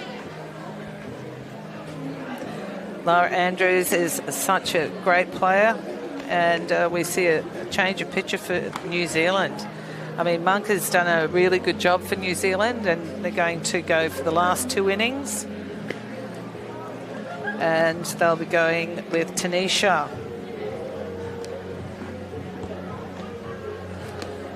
Tanisha Hakamo was New Zealand's starter yesterday against Australia, and Australia jumped out the blocks, didn't they, against New Zealand with 2 in the first and 1 in the second. Before Hakamo hit her strap, she ended up throwing 6 innings for 6 hits and still gave up the 4 runs, and 3 of them were in the first 2 innings. So once she got into her groove, she was actually solid for New Zealand. Oh, she was. She must have been nervous. She didn't have a great start, but certainly she overpowered some of the Australian hitters.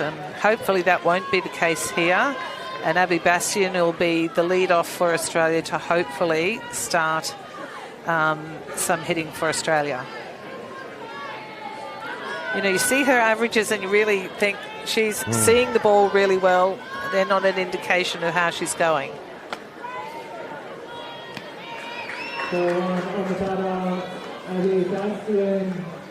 Yeah, she's been putting the ball into field.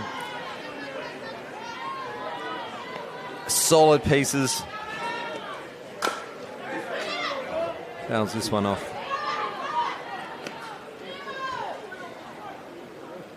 And you hate to put the commentator's curse on, but no strikeouts yet for Bastian.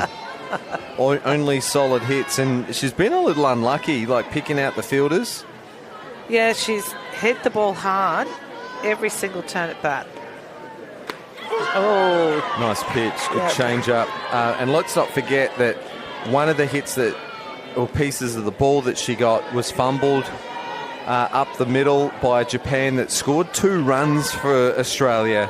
That was credited as an error, but you know, it's still her hit up the middle, or hit. It was her. Well, it was her shot. It right? was I gave that a hit, you know, because that would have been a pretty amazing catch for her, and that's part of the reason it was a half hop. That's as to why she went through. Right. Yeah. Well, didn't get credited with the hit or the RBI on that occasion.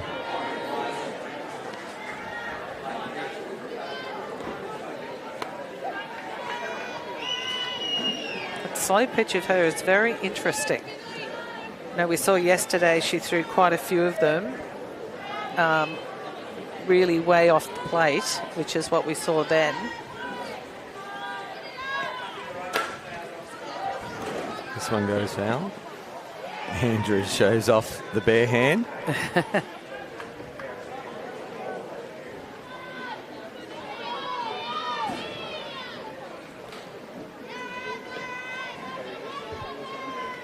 I'm getting ribbed by the umpires now. I said Joel Grimes is from New Zealand, which is obviously a mistake, but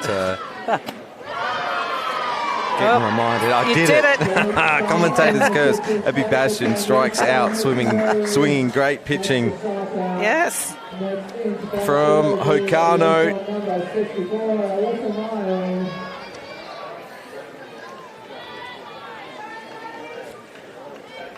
Alyssa Mile with some great averages there. Oh. Little running bunt. Surprise running bunt from Mile. Unfortunately, that ball nowhere near the plate.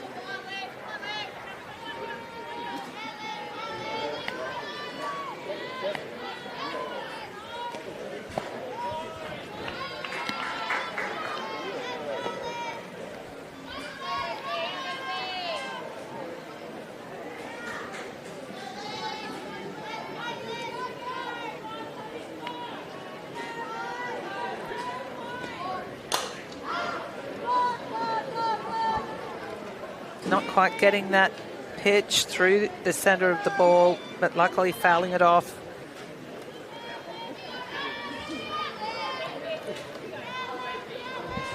Two balls and one strike on Mile and one out.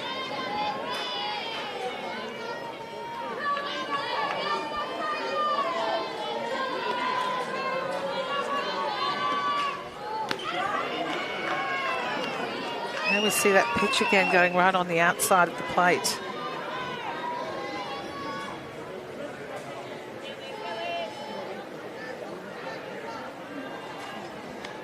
I'm not talking anymore because I don't want to get another batter struck out. As this Well, you one's just fouled don't off. have to make that comment again. Fouled off in a good battle against Hakamo. It's a full count here, top of the sixth with one out.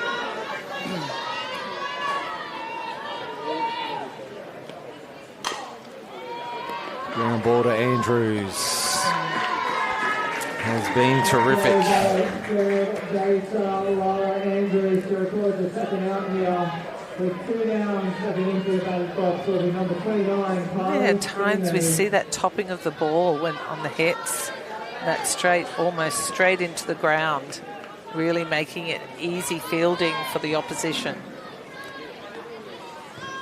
We'll get an update on the stats overnight, but after day one, Lara Andrews had 3 putouts and 9 assists, and in this game she's had a handful as well. So magnificent fielding performance from the Kiwi veteran. This one gets past the backhand as Steamers has her second hit of the game. Oh, well done. Nice running by Carly Steamers. Great to get to second base on that.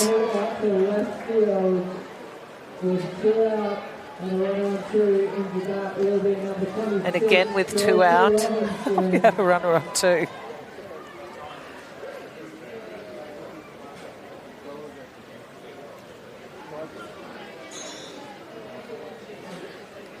Yeah, she was a fair way off the line then, Lara Andrews. Yeah, and deep as well, behind the base. Yeah. Timeout called. Who called that one? Was it? Yeah, the umpire standing next to the Aussie. So Australian coach KP just having a word with Chelsea Robinson. New Zealand defence have a chat. Carly Steamers will head back out to 2. And the Aussie Joel Grimes has control of this game. And we'll be back underway here in the top of the 6th with a runner in scoring position for Australia.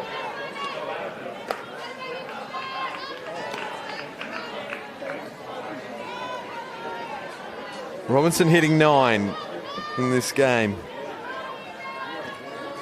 Yeah, Chelsea's due for a hit. Now would be a great time. Blackmore under it and takes a good catch. Just can't find a gap. Chelsea Robinson, another good piece of the ball. Not too dissimilar to Abby Bastion. Both hitting the ball very well, picking out the fielders Here's a replay of Erin Blackmore, who's been busy at right field. That's her 4th catch of the game.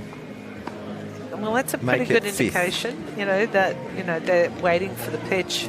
Unfortunately, she got right underneath that one, hit the bottom part of the ball and lost power.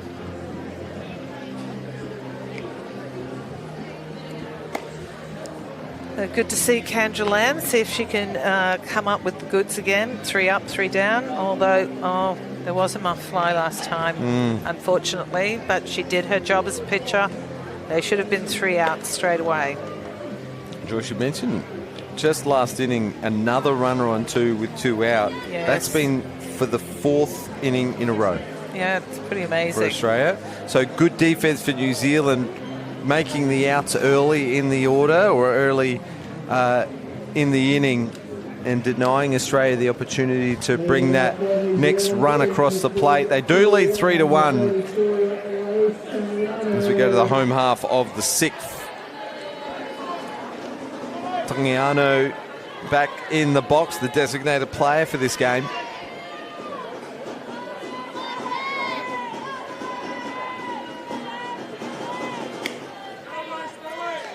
Beautiful pitch on the outside by Kendra Lamb. Unfortunately, misses the edge.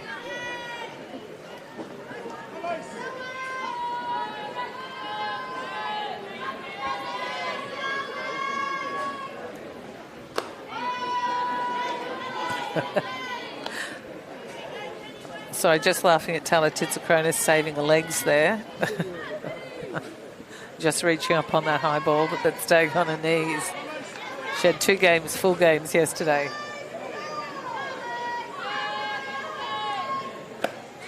Yeah, welcome back to international duties. Catch 3 games in 2 days in this heat.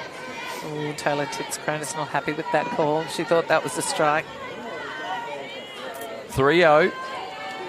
We need to have a microphone on the catcher.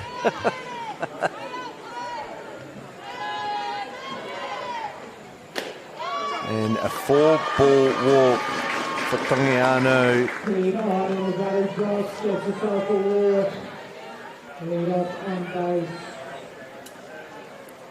And that is a lead-off on for New Zealand, which they haven't had since the 2nd inning, where they had their best chance to put another run on the board. Loaded bases after the first 3 batters in that inning, only to be denied by the Aussie defence.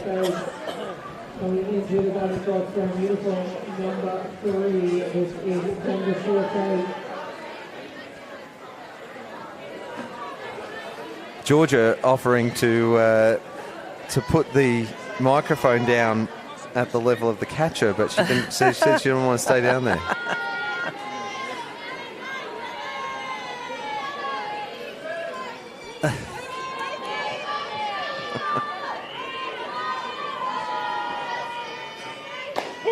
Nice pitch from Lamb to get straight back into the count against the new hitter, Denver Shaw Tate.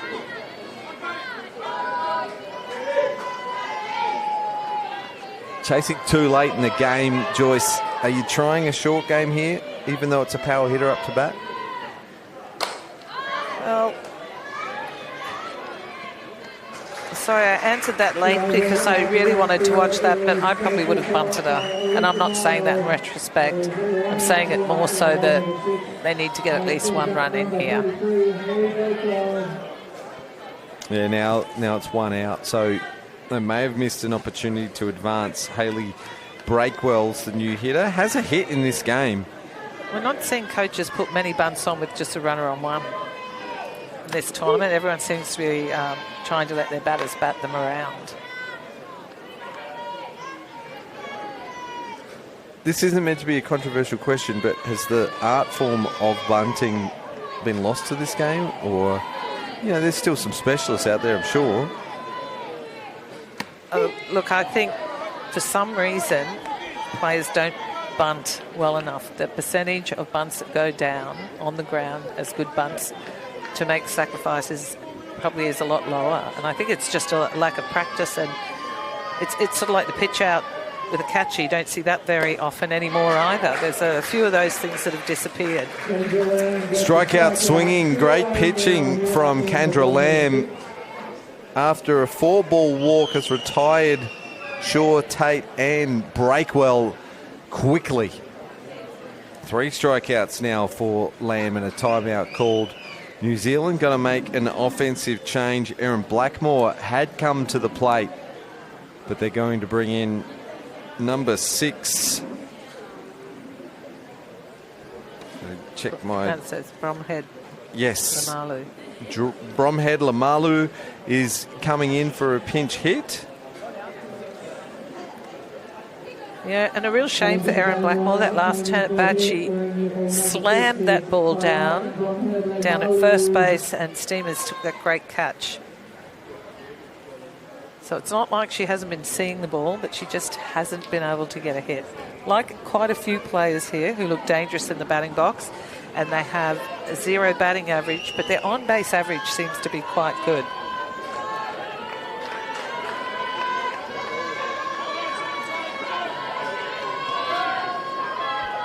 Bromhead Lamalu in the left-handed box for New Zealand.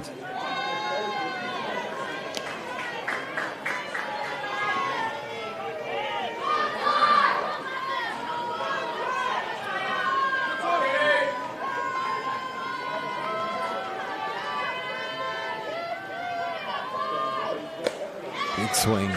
Yes. They're trying to do it with power here in New Zealand. Well, they do need an extra base hit to sort of get back in the game.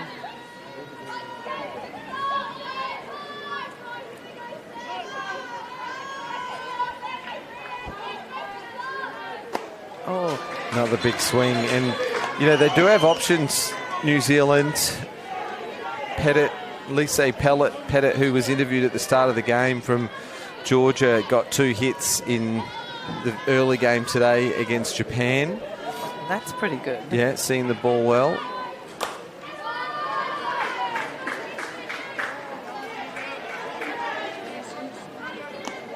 Most people can't say they've had 2 hits against the Japanese team.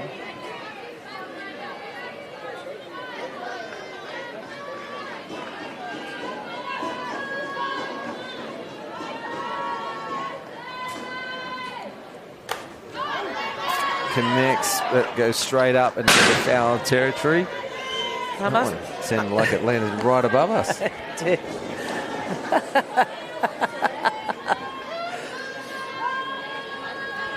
You know, it's interesting. A lot of the people aren't sending their runners at the moment. Such a good job by the Australian catchers getting the outs at second base on the steal.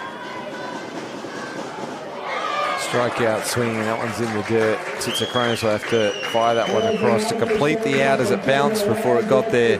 Kendra Lamb, 2 strikeouts in her first inning of work, 2 strikeouts in her second inning of work, and New Zealand now 4 Ks in the game. They're the only 4 strike. Oh, there's 5 strikeouts now after I cursed Abby Bastion. And we'll go into the 7th and final inning. 3-1. Yes, and that last out for me, that's my most unfavourite rule in this game, that a catcher picks up a ball off the ground on a 3rd strike, you know, they call it a drop 3rd strike. You haven't dropped anything. It's harder to get a ball like that cleanly. I just think it should be 3 strikes and you're out. I don't think you should have to play first base. That's a talent to be able to stop that ball. Well done, Taylor Tsitsikronis. I would say that a person who's not a catcher made that rule. Yes. That every time I watch it, I despise it. And I think, gee, I wish that rule would change.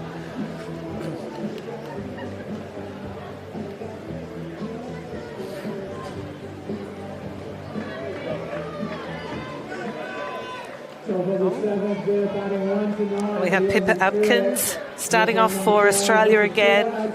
Great batting average, 571 and a 600 on base average. That really is good hitting at this level. Amazing hitting at this level.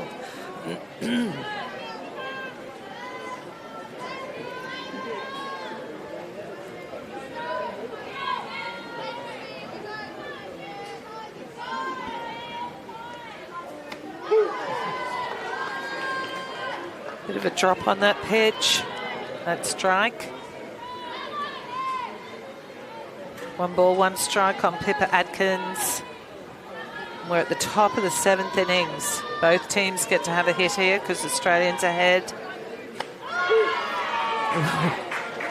Slow pitch, just making it in on the top of the zone against Pippa Adkins. She has the most unusual change-up.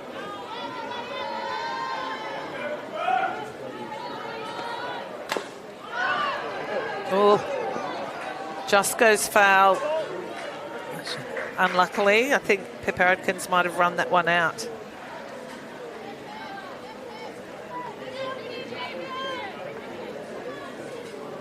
So 1 hit to Pippa Adkins in this game, first time up to bat.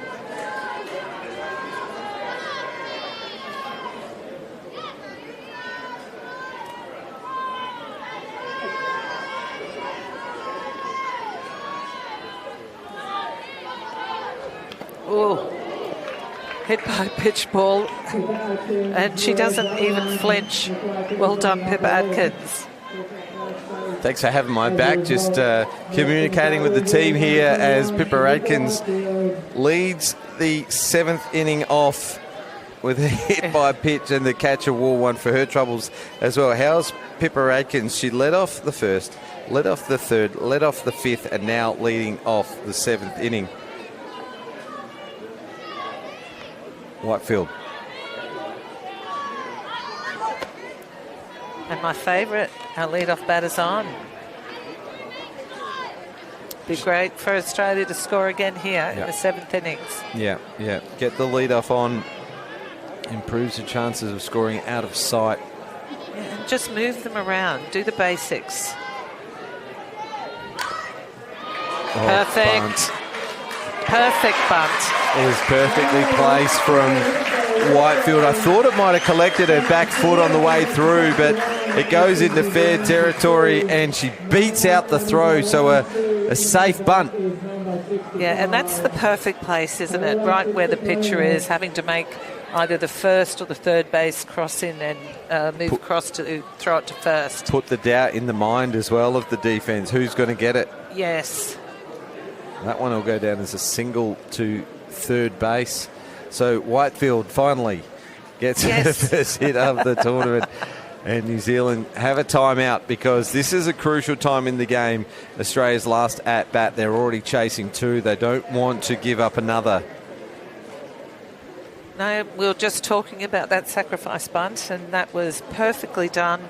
Just what you want every single time. And the big advantage was, of course, Tamika Whitefield making it safe on first base. So now runners on 1 and 2 and none out. What's the decision here that they've got, New Zealand? Do they put the hard-hitting Titsakronis on to load the bases, or do they just be careful, pitch around her and maybe get her to chase a bad pitch? Shows she's hitting 429, but 2 doubles already in this game. I know, it's a big call to throw to her. Big call. You know, and... Pick-off attempts as the second base player was on the move before the release of the ball, so we've seen that for the second time, but allows the runner on 2, Pippa Adkins, to steal third. Yeah, well, now you'd walk up. Yeah. I think. Yep. You know, that runner's got to third, so you might as well walk her and load up the bases from here. Although you've got hitters 4, 5 and 6 to come, being Jenna Trim, who's got a double and a sacrifice in this game already. My Juros, who's got an RBI single. Titsakronis unloads on this one, but it goes higher than it goes longer and into foul territory. Well, probably wouldn't be what most coaches would do. They're going to take their chances, throw to Titsakronis.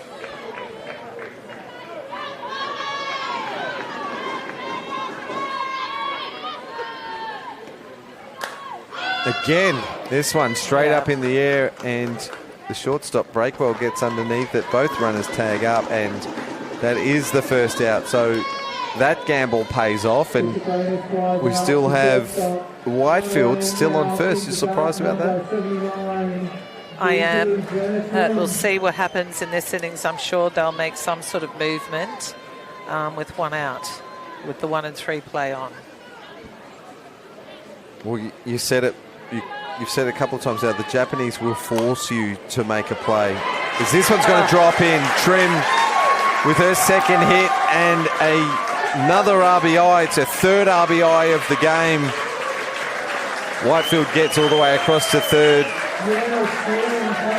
She's looking dangerous every time she comes into bat. The last time she had that Texas leaguer that almost was caught, but still a good hit and classed as a hit. Just ordinary effort, as you said, from the second base. And Pippa Adkins scores from the hit by pitch, so the lead-off walk effectively.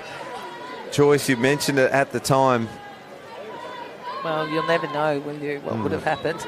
Then the fourth run crosses the plate for the Spirit. Giros, first pitch swinging, pops up to the first base player. Shaw Tate denying the Aussies. There is an open base. Timeout called. We do have Abby Bastion due up. Yeah, runner. 34 is coming in, which is Nicole Conacher. Yes, yeah, very quick runner. Replacing Trim. Not that Trim's slow, but Conacher's very fast.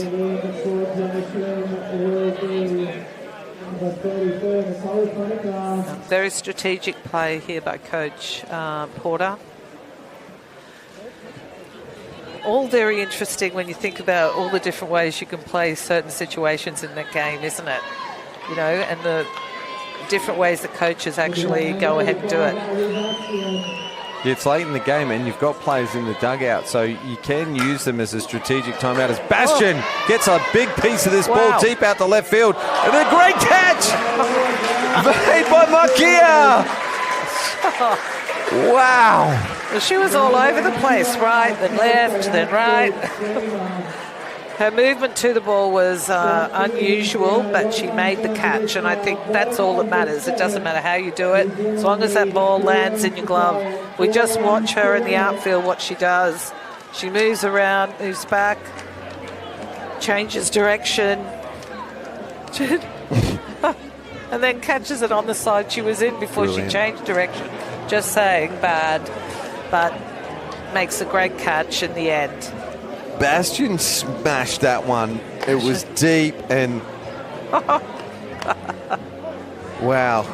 Marama Makia, left fielder for the New Zealand White Sox, takes an absolute screamer of a catch to end the Australian seventh inning. They score a run courtesy of an RBI double to Jenna Trim.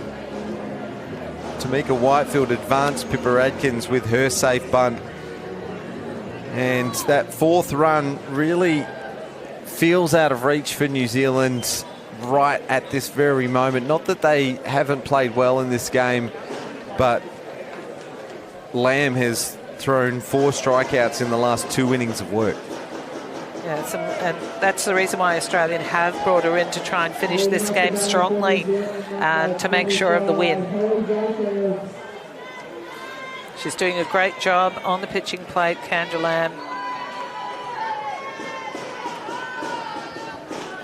Bottom of the 7th innings, this is New Zealand's last chance.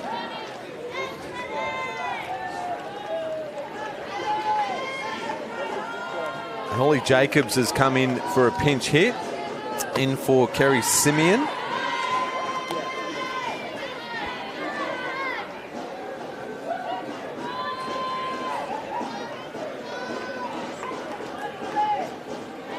And they're all standing up cheering her on, so that's great. Has she played much before? I haven't seen this girl play yet. In this tournament, Joyce, I'm just wondering, because the whole team's up yelling for her. It sort of looks like it might be her first game. She caught in the first game. Well, there you go. And had 1 plate appearance.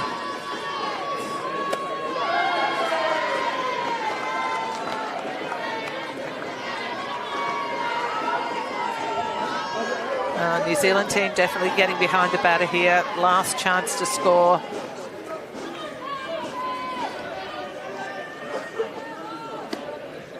Oh, perfect, just what you want from your batter who comes into the game, lead off on.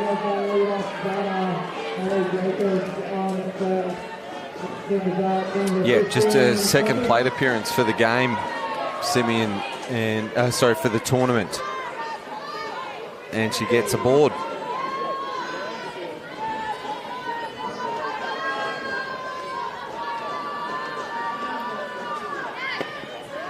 Poppy Priddle up to bat.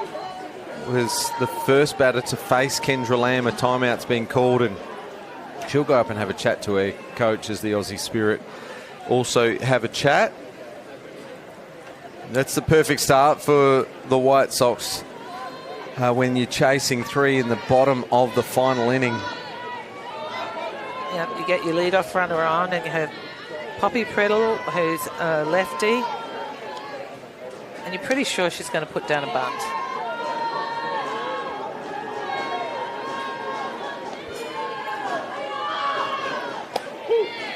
That one in there for a called strike.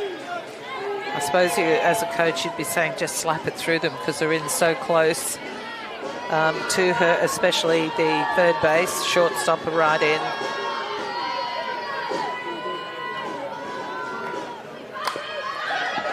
Great punt. Chelsea Robinson with a task. She's up to it, fires it across to Steamers for the first out. Sacrifice, but task complete, although there is now 1 out and they're chasing 3 with that runner in scoring position. It's interesting that this conversation came up about the bunt, and when they really need the run and you've got a young player in there, they put it on her to make sure they put that runner in scoring position. Nokia. Adrenaline will be pumping after that catch. She did so well after going the wrong way, and then she had to recommit on the other side. She still caught it. Led this team off in the first inning with a walk and then scored the run. After a sacrifice bunt from Farizo, who's on deck, and then an RBI single from Lara Andrews, who's waiting in the hole.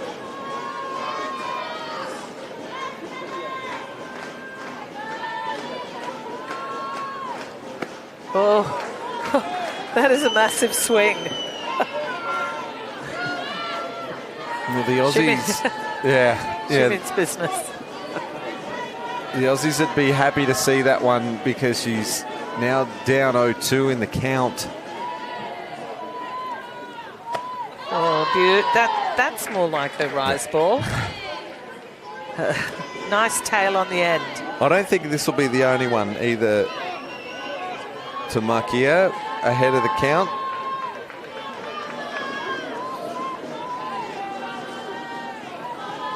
Oh, change up in the dirt. 2-2, runner on 2.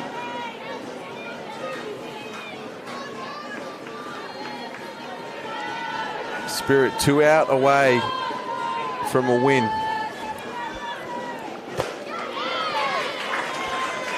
And Kendra Lamb strikes out her 5th of the game. This is only her 3rd inning of work. As Kaya Parnaby started, she threw 2. Kavanagh threw 2. It's been a real team effort, this game, having 3 pitches, and I think that's probably the way to go. Great effort from Australia. Still having to get this last out to win the game. New Zealand down to their last out. Danica Farizo, bat in hand.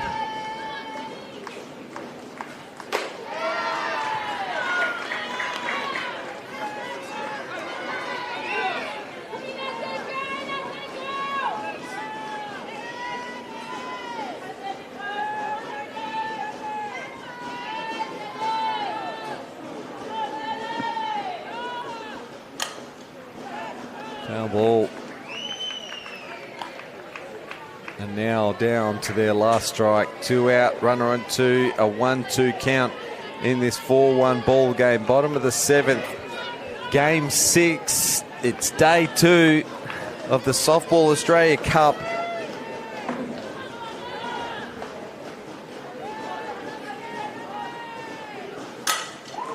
This one, slow roller up the middle. Whitefield not in time. And Farizo keeps the game alive. She does. Now with 2 runners on base, 2 out, all they need is the hitter. And again, that 1 and 3 play we have, which we have so many times over again.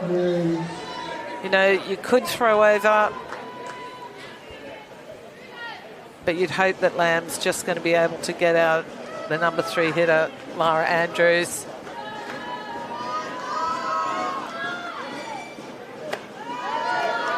Two hits today, Lara Andrews, 1 against Japan. An RBI single in the first inning of this game.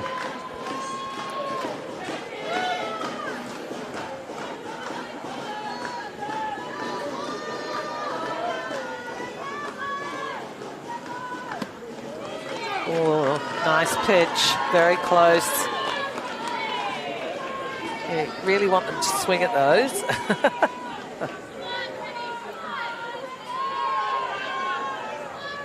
That wide open stance.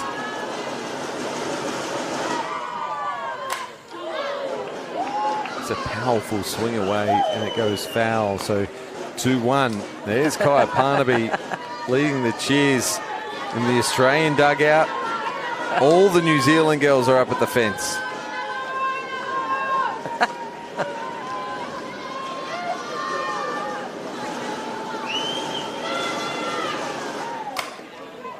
Just jammed for room as Giros underhands that to Tamika Whitefield for the ball game. The Aussie Spirit 4-1 winners against the White Sox. Joyce Lester. What a great game. It had everything. That did. It really started amazing. Both teams hitting the ball so hard and the most amazing outs being made.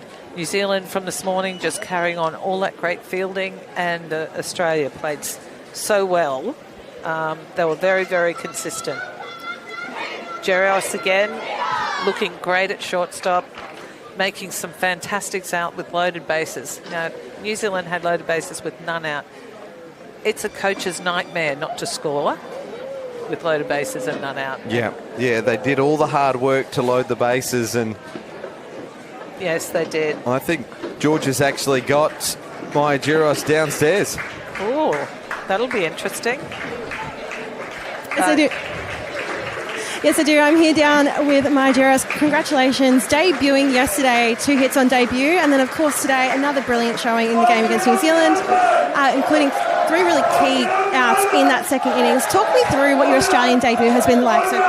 It's been so exciting. Like, it's so easy with this team. They're amazing. Everyone works so hard. Everyone just has a good time, has fun. So it makes it easy coming into this team. And, of course, you just came off of a pretty successful Gillies Shield as well, batting at 2 for New South Wales. I'd say it must be a nice start to 2026 for you. It's pretty good, but I'm happy to be back. Yeah, it's been really good. Thank you. And, you know, a tough first game today, and then a little bit... how do you go with the mindset with not a pretty quick turnaround between Game 2 and Game 3? It's hard because Japan, they're a really hard team, but... it's just all about what we have in our team and being a community and working together and just getting through every pitch and every at-bat and being present. So, yeah. Well, congratulations. I'll let you go celebrate with the team, and we'll hopefully see more of you the next 2 days. Guys, thank you. Thanks, Georgia and Maya. Seems like a very, a smart head on the shoulders of Maya Giros. Well, she genuinely looks happy to be here, and I love hearing that excitement in the voice, and she's just like taking it in a stride, and I think that's what we want to see, those young players coming in and knowing that they can do this and they can take the challenge and wear the Australian name proudly. Absolutely, and she had a game as well, not only in defence in that key inning where Australia left the bases loaded for New Zealand. She also contributed with the bat as well, batting in the 5 spot, an RBI single in the 3rd inning, which gave Australia the lead. At the time, it was a 2-1 ball game. And you know, what a rookie tournament that she's having. She's played in all 5 games. She's had some key hits, and she's been standing up strong at shortstop for the Aussie Spirit. Yes, I'm so proud of her. I'm proud of all the girls, actually. Big turnaround, big improvement. Every game you see them get better and better. You know, the number of Ks has gone down from the hitters. They're putting the ball into play and hitting it pretty hard.